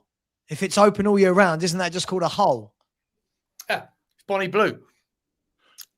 Well, listen, if for argument's sake, if a It's lower a Bonnie league, Blue transfer policy. yeah, sure, but a lower league, not lower league, a lower placed team loses a centre back, say with an ACL in October. They then are going out to try and find whoever they want to find. They're not in competition with everybody else for 30 days. It's wide open, and they are then on their own looking at a player because they've just lost one through a serious injury. So that'll benefit teams that would normally be up against, the pecking order. There isn't a pecking order if they're the only team that's just lost a person, for argument's sake, on October the 15th. They will go into the market. That's a good point, Lupo. But also, I suppose it means is if you have that, when we say teams don't want to sell their players in January, well, you're probably going to get a lot of that if during the season anyway, right? You're probably going to get a lot of, all right, let's say City are 5 points behind Arsenal with 10 games to go. And they go, oh, hang on, how are we going to get this over the line? Right, we need to go and buy a striker who's going to get us goals because we're not scoring. Yeah. They're still going to have the problem, right, of going to clubs and clubs going, well, hang on, there's 10 games of the season left. There isn't a chance we're selling you Lautaro Martinez or whoever it may be, right? So it makes it more difficult throughout the season. But for me, I liked it better. I liked it better when it wasn't a transfer window and, there was just you could buy all year round. I don't know about you guys. I just preferred it. Listen, Sean could do transfer Sean could do transfer shows every single week of the year then, couldn't he? As a YouTuber, and I fucking do anyway, Lubo. It's February. If it wasn't for the fact that I've lost faith in the Dean Jones of this world and the Graham Baileys, I'd be doing, transfer news, views, and clues today. Saying, listen, we're going to be signing Semenyo on June the 1st. Don't worry about it. That's but you could be Graham Bailey. But Sean, you could be doing a here we go on November the 6th, couldn't you? I never say here we go. I say near we go. That's my particular stance. Near we go. That's what we do. Okay. Here. But it's just, look, I think you're right. Something needs to be done, right? Because again, guys, what we've got coming up in the summer, the ready-made excuse is there for clubs again in the summer, isn't it? Listen, I have no faith in Lange, in anybody at the club. It's done for me. Yeah, but the excuse I'm talking about, Lubo. No, it's always to do. It's right. Wasted time. These guys are just not up to it. They are flailing in a pool of sharks, and they're getting eaten alive every single transfer window. That's where we are. Can I tell you guys? You've both seen the interview with Lange now, right? One of the things that's really frustrated me is, and I get it that the guy doing it works for Spurs. He's important. I get it, right? I get that this is all pre-planned. And by the way, if anyone, actually, remind me in a minute, Thomas Frank interview. Remind me in a minute. But again, where's the question that we want to know? All right, why have we still not replaced Son? Why did you let Brennan Johnson go if you didn't have a replacement lined up? You know, there's no questions like that. It's all very nice, isn't it? It was all nicely laid on for Lang. This is as expected. When Spurs, I go in for a ballot every time. They won't have me on because I'm a YouTuber and I've always been anti-Enoch, so I never get picked. But they have these evenings with Vinay, and the club captain and Thomas Frank and the manager of the women's. I never get drawn out for the ballot. How do they know you're anti-Enoch, mate? Are you saying that they're watching? They're watching you. They're watching YouTube. The club watch social media. Yeah, they know. I do. They know about you, do they? I don't know about me personally. They certainly, Sean. They certainly know about you. That's for sure. In fact, Lange was coming in with an offer for Bugsy. I think probably about £4.50. But I'll take it. I'll take it right now. Your Bugsy's where your life at Tottenham. Yeah. Yeah, they were going to buy Bugsy in January and then realised that they could just wait till the summer. Why not? We'll just wait till the summer. It's easier to do. They wanted. Lugo, if they listen, I always say during my shows, right? People say, "Oh, you know, some YouTubers are scared to say what they think because they've got sweeteners with a club or corporate deals or this." I always say, no one can accuse you of that, can they? Mate, I would love the club to see some of the content on my show, your show, Spell's show. I'd love the club to see some of the, not the anger, but some of the frustration from Spurs fans as to how we actually feel. Because Lang, for me, in these videos, guys, I get that he's a cool, calm customer, right? He is. He's a very cool, calm, down-to-earth guy, which has probably served him well in his life. But I think the difficulty is, don't we all want to see a little bit more kind of, look, guys, really, you know, we really tried. We tried for this, we tried for that. We couldn't get it done. But it's just, well, it's a difficult window. We've got big ambitions. I was just saying, when the club have these evenings, they handpick the audience. You've got to send your questions in beforehand. Right. This is how they do it. It's, you know, they're not interested in the difficult questions. They're not interested in the nitty gritty. You know, anything for a quiet life. They don't want to face the truth. They're in denial. They must be they must be so bloody incompetent just to see how things are working out. It's a farce. It is just a farce. It was interesting listening to Lang talking 12 months ago. You know, instead of saying 90% of the deals are done in the summer, he actually said 10% of the deals are done in January. I mean, it's the same thing. You know, he's got his script, and there's no personality in the interview, is there? There's no, you know, it's just like, it's just a monologue. It's just it's just horrendous. Just horrendous. How can you be inspired by someone like that? I don't know.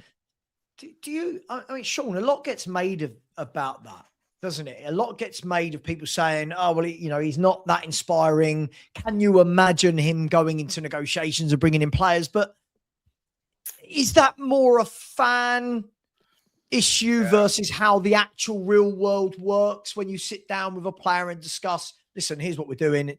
You know, I'm sure they don't all go in, hey, you know, do you see what I mean? Yeah, 100%, mate. But listen, it doesn't, whatever I say, if I say anything other than the popular take right now, which is Tottenham need to be like blown up and started again and everyone is the problem, then all you get is like people going, oh, you've always defending such a mug, or always defending the owner. No, listen, I've got my own opinions. I'm an independent thinker. I don't care what the popularity of a take is. I'm going to come to my own conclusion. Do I think that Johan Lang is a problem? Yes, I do. Do I think that his personality is an absolute wet lettuce? 100%. Do I also think that some of the things that he said about the window are correct? Yeah, I do. I've been saying them forever. I said it I said it to you, Savva. No, I said I think the window is going to be a damp squib. I think it's going to be a terrible one because it's not just a Tottenham thing. I think the window's a fucking issue. I do. I think it's a terrible situation. I think the Champions League format has created an additional delay in anyone being able to do business. But I also we don't know the motivation of why we've ended up with what we've got, right? We don't know whether it was the owners that said there's no money, fuck it, no, like we're just kicking the can. You know, we'll pull the smoke over the fans' eyes, and that's what a lot of fans want to think. Is that true? Don't know. I don't believe so. I believe that there was money put forward, and then so on my basis, you then go, well, who was the next problem? The next cop block there, was it the fact that there was too many cooks, not enough, you know, too many chefs in the kitchen in the negotiations? If one person vetoed or there was favoritism being played, you know, we've heard many times that Paratici didn't even want Thomas Frank, right? He wanted someone else like De Zerbi. We've also heard rumours that Thomas Frank cop blocked at Kliush because he wanted Paqueta, and then Paqueta went to Flamengo instead. So like we don't know why it is that we are where we are. There's a million different theories. But ultimately, the vast majority of people that are listening on this show, on Spurs 5, on Spurs Talk Show, and everywhere else at the moment, they're super angry, and they have all landed on the opinion that there's no point in nuance. We are where we are. It's a shit show, and therefore everything is. And if you say anything different, all you're going to inherit is just people calling you a shill. So, like, do I think that Johan Lange is the problem? Yeah, I probably do. I think he's terrible. I'd rather have someone else come in. 100%. Do I think he is responsible for why the window was a struggle? No, I think that there's as a pizza pie of blame, and everyone at Tottenham gets a slice. But I also think there is some context and some nuance to the window being problematic. Otherwise, you would have seen other clubs doing more, and you haven't really seen that many clubs doing more. In terms of finances, Johnson was 35 less. I read there was a 10% sell on for Forest that they got. Sousa was 13, so that's a net spend. That's 16 and a half that we've actually shelled out when you knock off the Gallagher money, and we brought in 42 or 43 and a half, I think, on the Champions League. So we're sort of 27 million in profit from where we were in at the beginning of January. So. Well, look, I do make sure I'm right there. You know, like watching that video, there are bits where I go, yeah, absolutely, Lang, I get it. I think more than anything, though, guys, it's the same with anything. If somebody tells you the truth, depending on the mindset you're in, depends on your ability or willingness to listen to that truth. 100%. So, for example, I said if that interview had been given, guys, by Brighton's director of football or Bournemouth's or Brentford's, if they'd had a poor window but done that video, you go, yeah, we get it. We like this guy. We trust this guy. We know our process. It's fine. Yeah, don't worry about it. We go again in the summer. Do you think most of this is now because this keeps happening that everyone's going, don't believe you? Do you know what I mean, Sean? Even though we know it's difficult in January. I don't think it matters, mate. Yeah, I think it's part of that, Savva. I think part of it is like once bitten, twice shy, a boy who cried wolf, whatever. I think that's part of it. But I also think people don't care. They don't care about the nuance. They don't care about the context. We are where we are. We didn't sign enough players. You know, by the way, if Tottenham didn't have 11 injuries right now, or whatever it is, 13 injuries, if we had 3 injuries and everybody else was there, we wouldn't be sitting there debating whether or not we should have signed, you know, certain players that don't move the needle. Like the argument that he's putting forward is, do we want to commit to 5-year contracts on players that don't move the needle? Which is a conversation we all had in November, December, and January, and we all agreed that we didn't want those sorts of players. We didn't want them. Now, because you've got 13 injuries, suddenly, and again, this is the whole thing with Romero, right?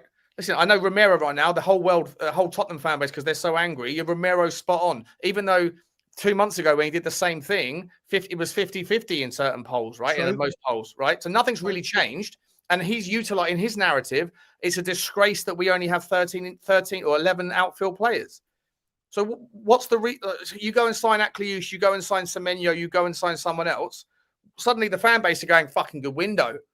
Doesn't change the fact you still only have 13 fit players. Would Romero still say the same thing? No, he wouldn't. He's utilizing a completely anecdotal and completely separate issue within the football club that is a real ever-present issue, which is our injuries. He's utilizing that to make a different point, and everyone's gobbling it up like it's an ice cream sundae.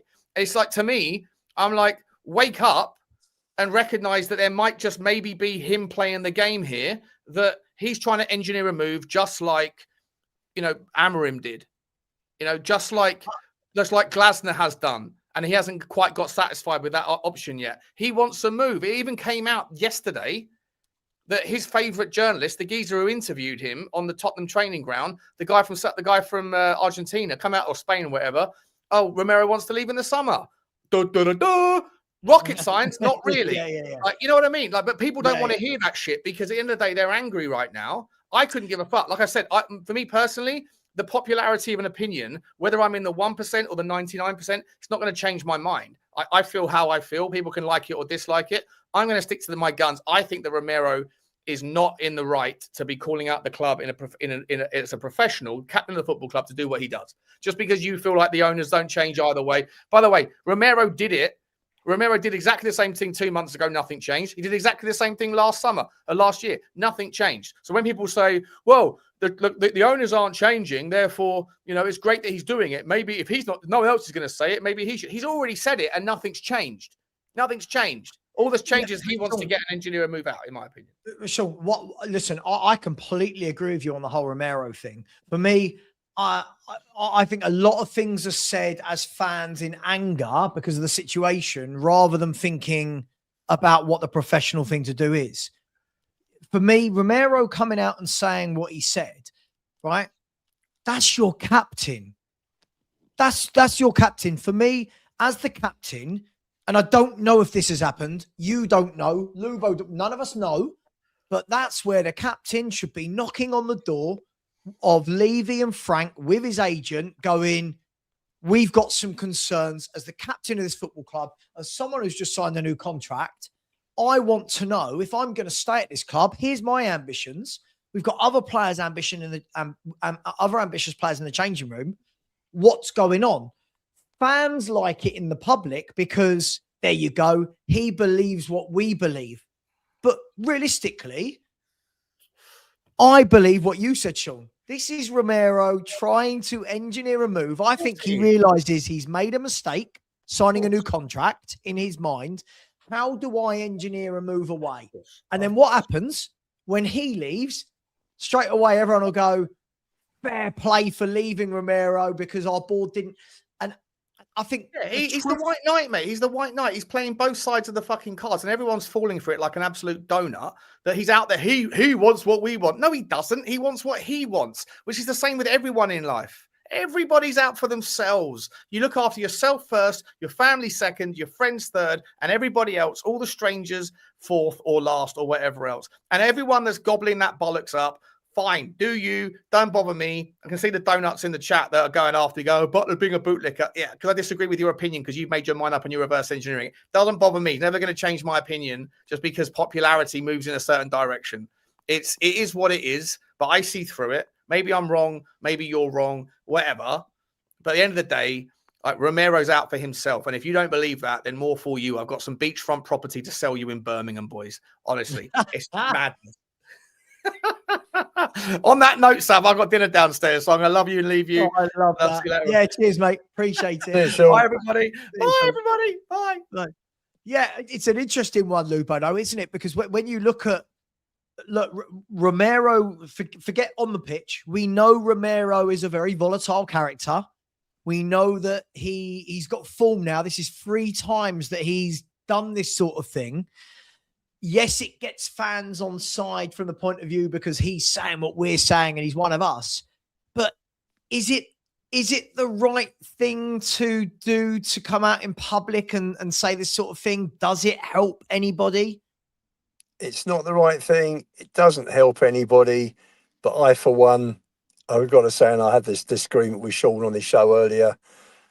I've switched. I've done a 180-degree switch because I always think you should sort out. If you've got a problem and you want someone to change, then talk to them behind closed doors. I reckon he has done that, and it's got him nowhere. And he was made promises which persuaded him to sign a contract, and he's looking at the state of the club now, and looking at the transfer window in the summer, in the 4 to 6 weeks after he signs to the end of the window, from the time of signing to the end of the window. So there's 4 to 6 weeks there, 4 weeks or a month we've just had, and he's looking at it thinking, they promised me stuff and they haven't come through with it. But So as captain, don't you have a higher level of yes, you do. responsibility Of course you and do. Of professionalism on your shoulders? course you do. I think I'm just sick of what's gone on for 25 years. I'm just sick Sure. of it. And But I that's think what I mean. But that's what I mean, Lubo. At most clubs, you'd be looking like, okay, take for example, right? Take for example, when Mo Salah did this at Liverpool earlier this year, you and many others, oh my God, Mo Salah, how greedy, blah, blah, blah, blah. Now that Romero's doing it because we agree with something he said, suddenly everyone goes, yeah, he's right to do it. And for me, no player should be doing this at any club out in public. For me. I think the other thing also, Sav, is that what has really pissed me off big time are the videos that Vinay's done. He's done 2 in the summer, Yeah, and 1 2 weeks ago, just gaslighting the fans, taking the fans from total mugs, complete mugs. You know, talking to us like we're idiots. I can't stand it. This is the CEO of our club. We're 14th in the table, Vinay. We're out of both domestic competitions. What do you think you are doing? What are you achieving this season? Seriously, we are going backwards fast. You know, there's spiral down. We won't go down this year. If it carries on the way it's going, we will probably be involved in some sort of relegation fight next year, unless they can start turning it round. And to turn it round, we need new owners. We need a new CEO. We need a new director of football. And for me, we need a new manager. Sure. I mean, but listen, whether or not all that's true, for me, this is only my opinion. I don't think it's that deep before everyone gets upset. I just don't think the way Romero acts is, first of all, he's not worthy to be a captain. I agree with that. I agree with that. But I agree with that. I get it. Look, listen, I get it. He's a World Cup winner. He believes he's better than he is, or he believes he should be at a better club. I get it. Yeah. But for me, I think you've got to ask the question of, why did he sign in the summer? Like, why did surely the way around it, Lubo, would have been maybe there were offers. Maybe there were offers that came in that he would have taken, but they weren't high enough. Maybe. Hang on. I was going to say, surely the way around it with him should have been, I will sign the new contract when I see that you have delivered what you promise. You're promising these top players. Cool. In 6 months, when I've seen that you've done that, I will sign on the dotted line. But he didn't. He signed a massive new deal. He's given the captaincy of the club, and then he's walking down the tunnel early. He's now done 2. Every week he walks down the tunnel early. He's doing these Instagram posts or these whatever his format, and you're thinking, mate, you signed the contract, so I don't know. It just doesn't. All of it doesn't sit right. I'm not saying he's wrong what he said, but for me, professionalism is behind the scenes. You do this behind the scenes. I don't know who this benefits, especially after the transfer window shuts. I don't know what it benefits, what he did. I think it's just frustration coming out. But as the captain, it's frustration. Well, I'd make Pelini a captain personally. That's who I would have for the rest of the season. If you buy him, yeah. If you buy him, you got to buy. You can't have a lone player being your captain, can you? You got to buy him. But again, we could have bought him this window, right? We could have done. And we're all forgetting that. Do you remember the reports came out, didn't they, a few months back? Spurs 25 million to buy Paulinho in January. Didn't even do that. Look, I've got to the stage, Lubo, where I'm so with it all. Do you know what I mean? And then Lange comes out, and Lubo, did Lange say anything in that video that you weren't expecting? No, it was scripted, easy questions. I've got to say something to the fans. I'm going to say, it was, I don't know. There was just, I'm just trying to think of the right word. The whole interview was benign, basically. Yeah, absolutely benign. There was nothing in it whatsoever. it's what I expect from him. It's what I expect from, a club with a CEO like Vinay. They are so underwhelming, and they are just failing in their jobs. And if they had people in football on the board that knew the game, then those guys would be sacked, and they wouldn't have even lasted till now. I They wouldn't completely. they wouldn't have lasted till now. And again, Lange was brought in by Munn. Munn was a complete. What did he do? What did he do? And again, Levy making disastrous choices, and this is where we are. His bloody legacy just carries on and on and on. Sorry to bring it up. He's gone, but his legacy just keeps bringing us down. But didn't we know the window was going to be like this from the first moment we heard back in December or whatever that Paratici was leaving the club? Like I think a proper club at that moment turns around and says, "Right, go now." Sure, absolutely. Go now. We've kept. And they should have been, but they should have been some way down the road to signing players, to having conversations. This is why it doesn't matter who's the manager. That's right. No, Correct. Doesn't matter. Correct. It's the having a better manager just gets you into a better league position. It could get you 4th or 5th instead of 10th or 12th or 14th. That's the only difference. Not if you've got 13 injuries, it doesn't know. This is the problem. No. I'm not talking about. I'm talking about a macro situation, not a micro. Yeah, Having a better manager, he would bring in better. He would pinpoint better players. The squad would be better balanced. With Conte and Jose? Well, listen. How did that work with Poch? Pinpointing better players. We're saying things that don't actually happen, right? No, but Poch had Mitchell, and Mitchell had done the most of the work by the time Poch got there. No, but I'm talking about when Poch is there. How did him pinpointing players change our transfer windows? Well, it didn't from 16, 17. Right. How did Jose Conte pinpoint better football players? It didn't, right? Well, it didn't. We can all pretend. This is why the argument I hear all the time is we must go and get a winner. It's like, well, we had Conte and Jose, right? Nothing changed. Like nothing changed, and we're still sitting here down the line. But that was, you see, the thing with Conte was typical Tottenham, where they went so far, where they brought Kulusevski in on loan with a view to a 39 million transfer, and they got Bentancur for 16, and threw them into the mix. And Conte, because he's a bloody class manager, got us from 9th to 4th from the time he joined in back end of November. Sure. But they didn't give him the extra players he wanted to take us higher than 4th. But that's the problem. And that's always that, and that's typical of what's gone on for 25 years. They go so far and stop. Anything, because they're risk averse, anything over than that, they're not guaranteed to get back what they're putting in, so they're not interested. So they don't stretch themselves, they don't potentialize the club. And this is what's been going on. This is why we need new owners desperately. And nothing's going to change, so until we get new owners. And that's the sad thing. And we can listen, we enjoy going on and talking and reading the comments and interacting with viewers. But at the end of the day, nothing will change till the owners change. Not at that level, no.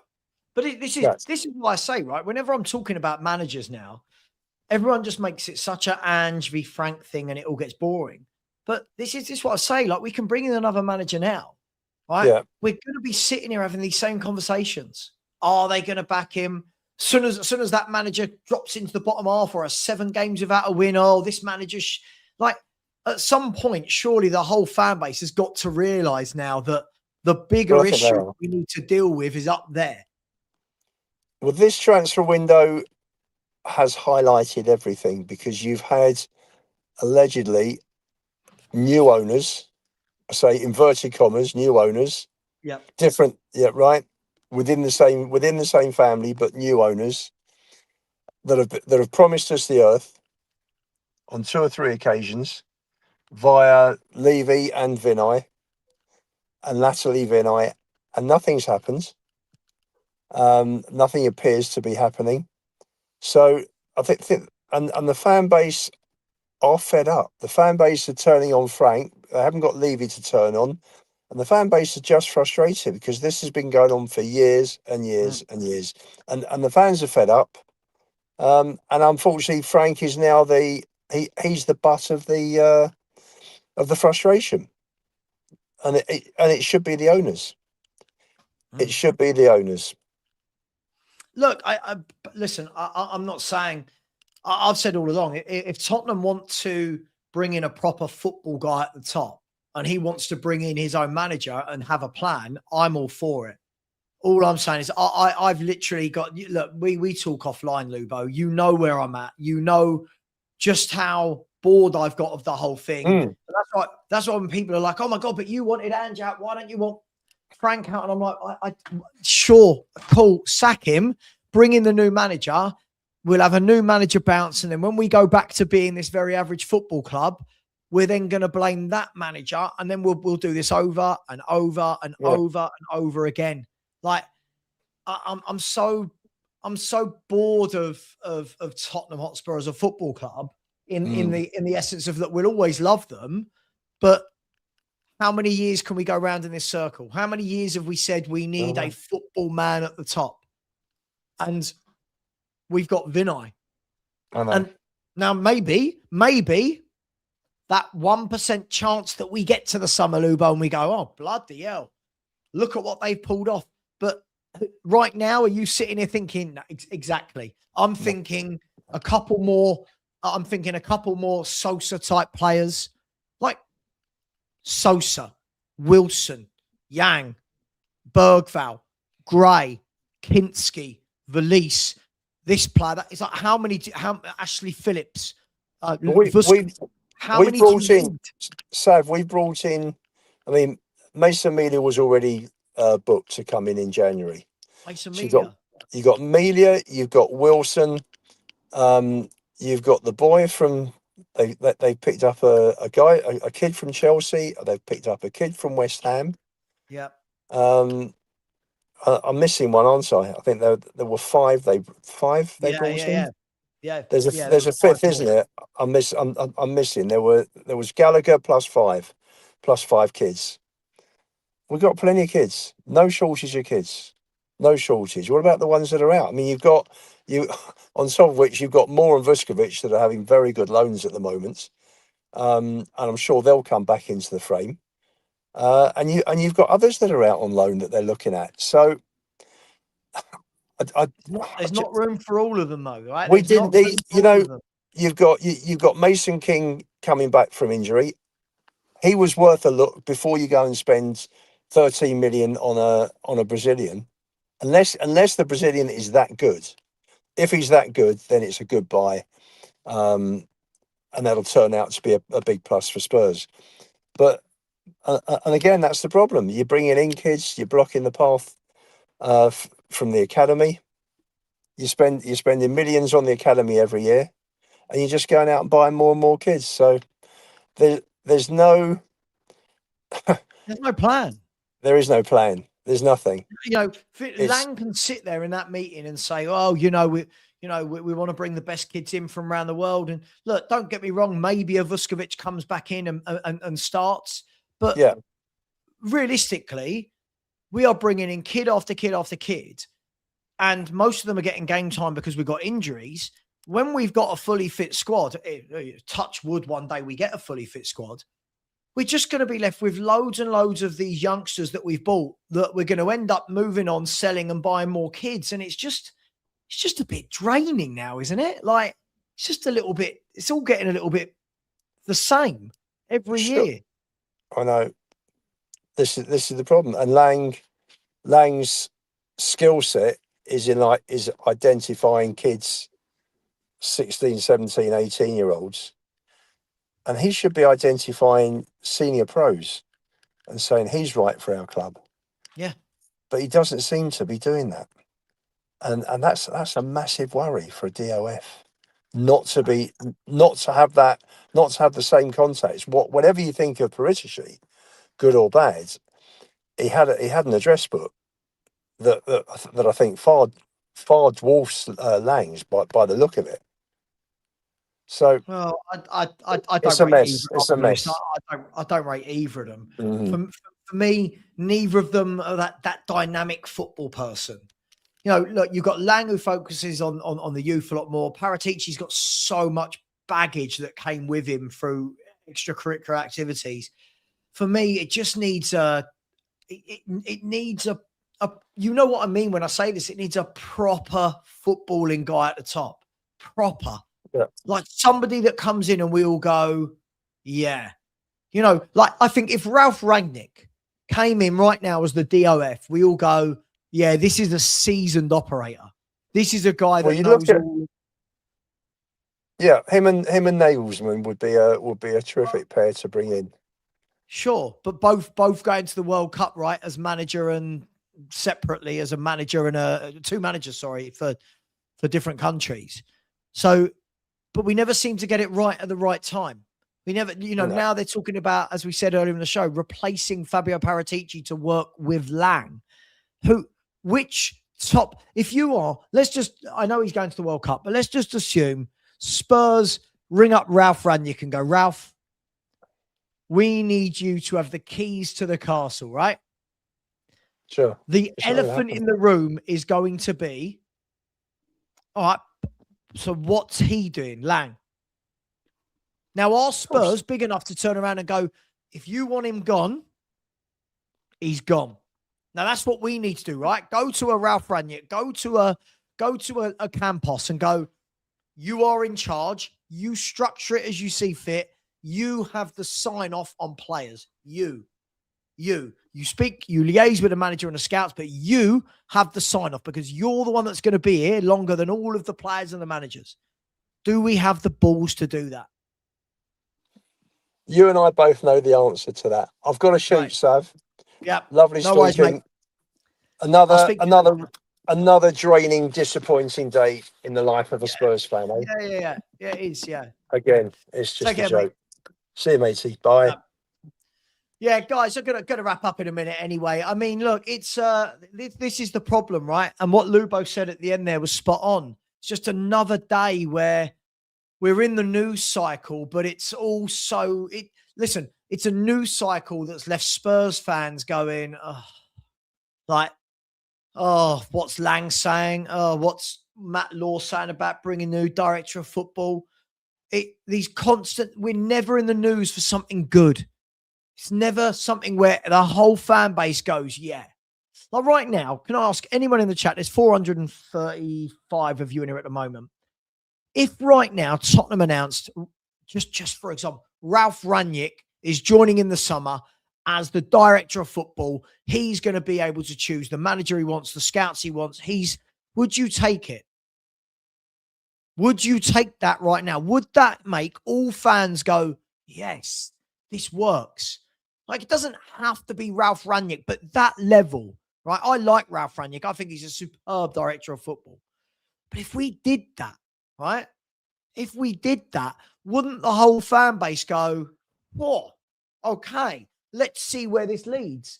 Right now, as a fan base, most of the fan base, yeah, I tell you what, there's the dream, Chris. There's the dream, isn't it? There's the dream. Tiggy Beckenstein or whatever his name is. There's the dream. Now, that's a guy you bring in if you want to implement the philosophy that Spurs fans want. But right now, how much of this fan base have the belief in what Vinay and Lange are doing? Again, we can bring in whatever manager you want, but how many have the belief that at the top of the club, as we said, Frank's a manager, he'll come and go. The managers will come and go. The players will come and go.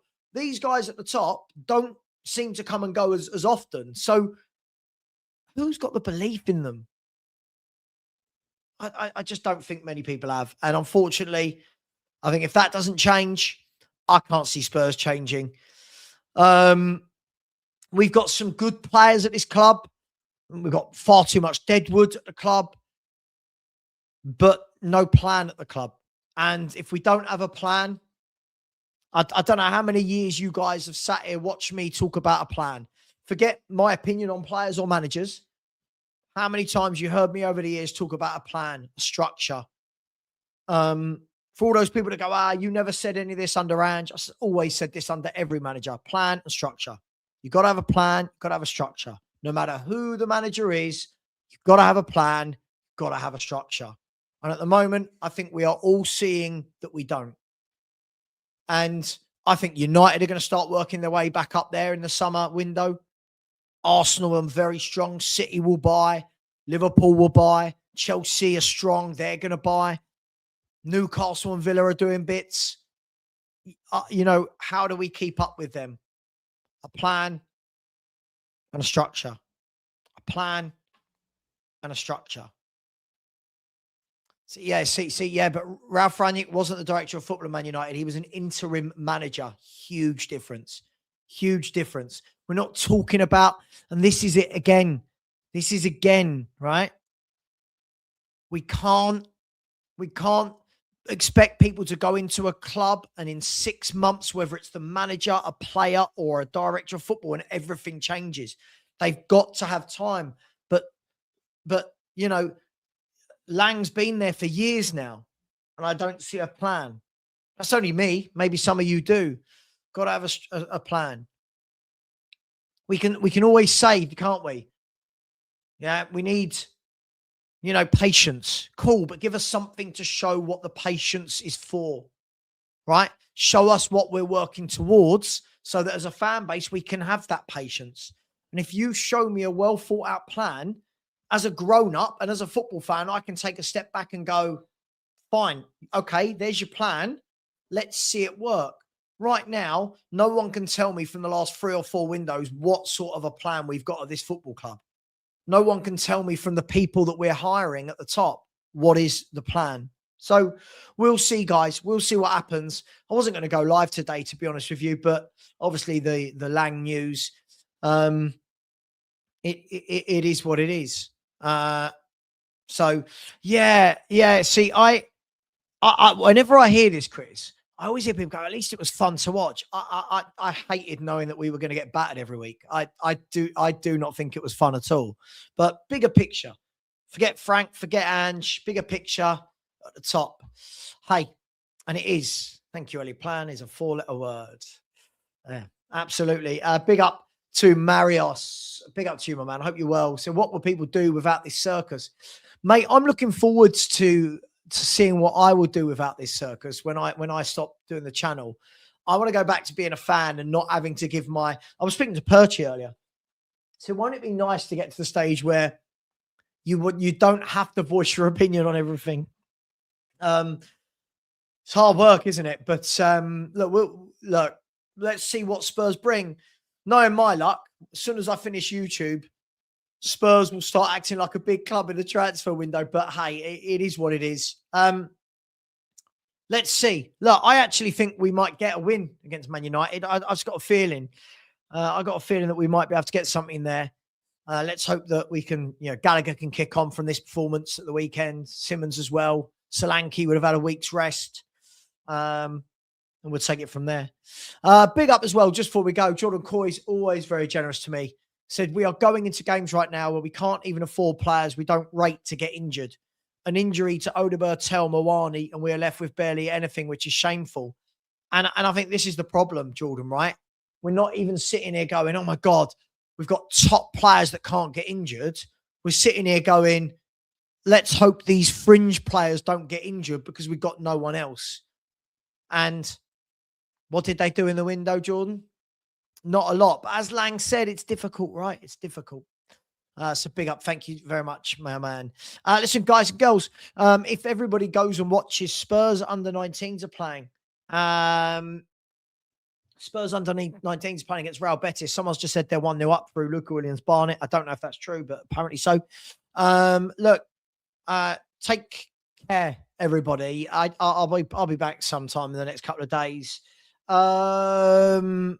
We'll see. We'll see what happens. I might be back sooner, but at the moment, not really a lot to say. Much love to you lot. Go and spend some time with your loved ones. Take care.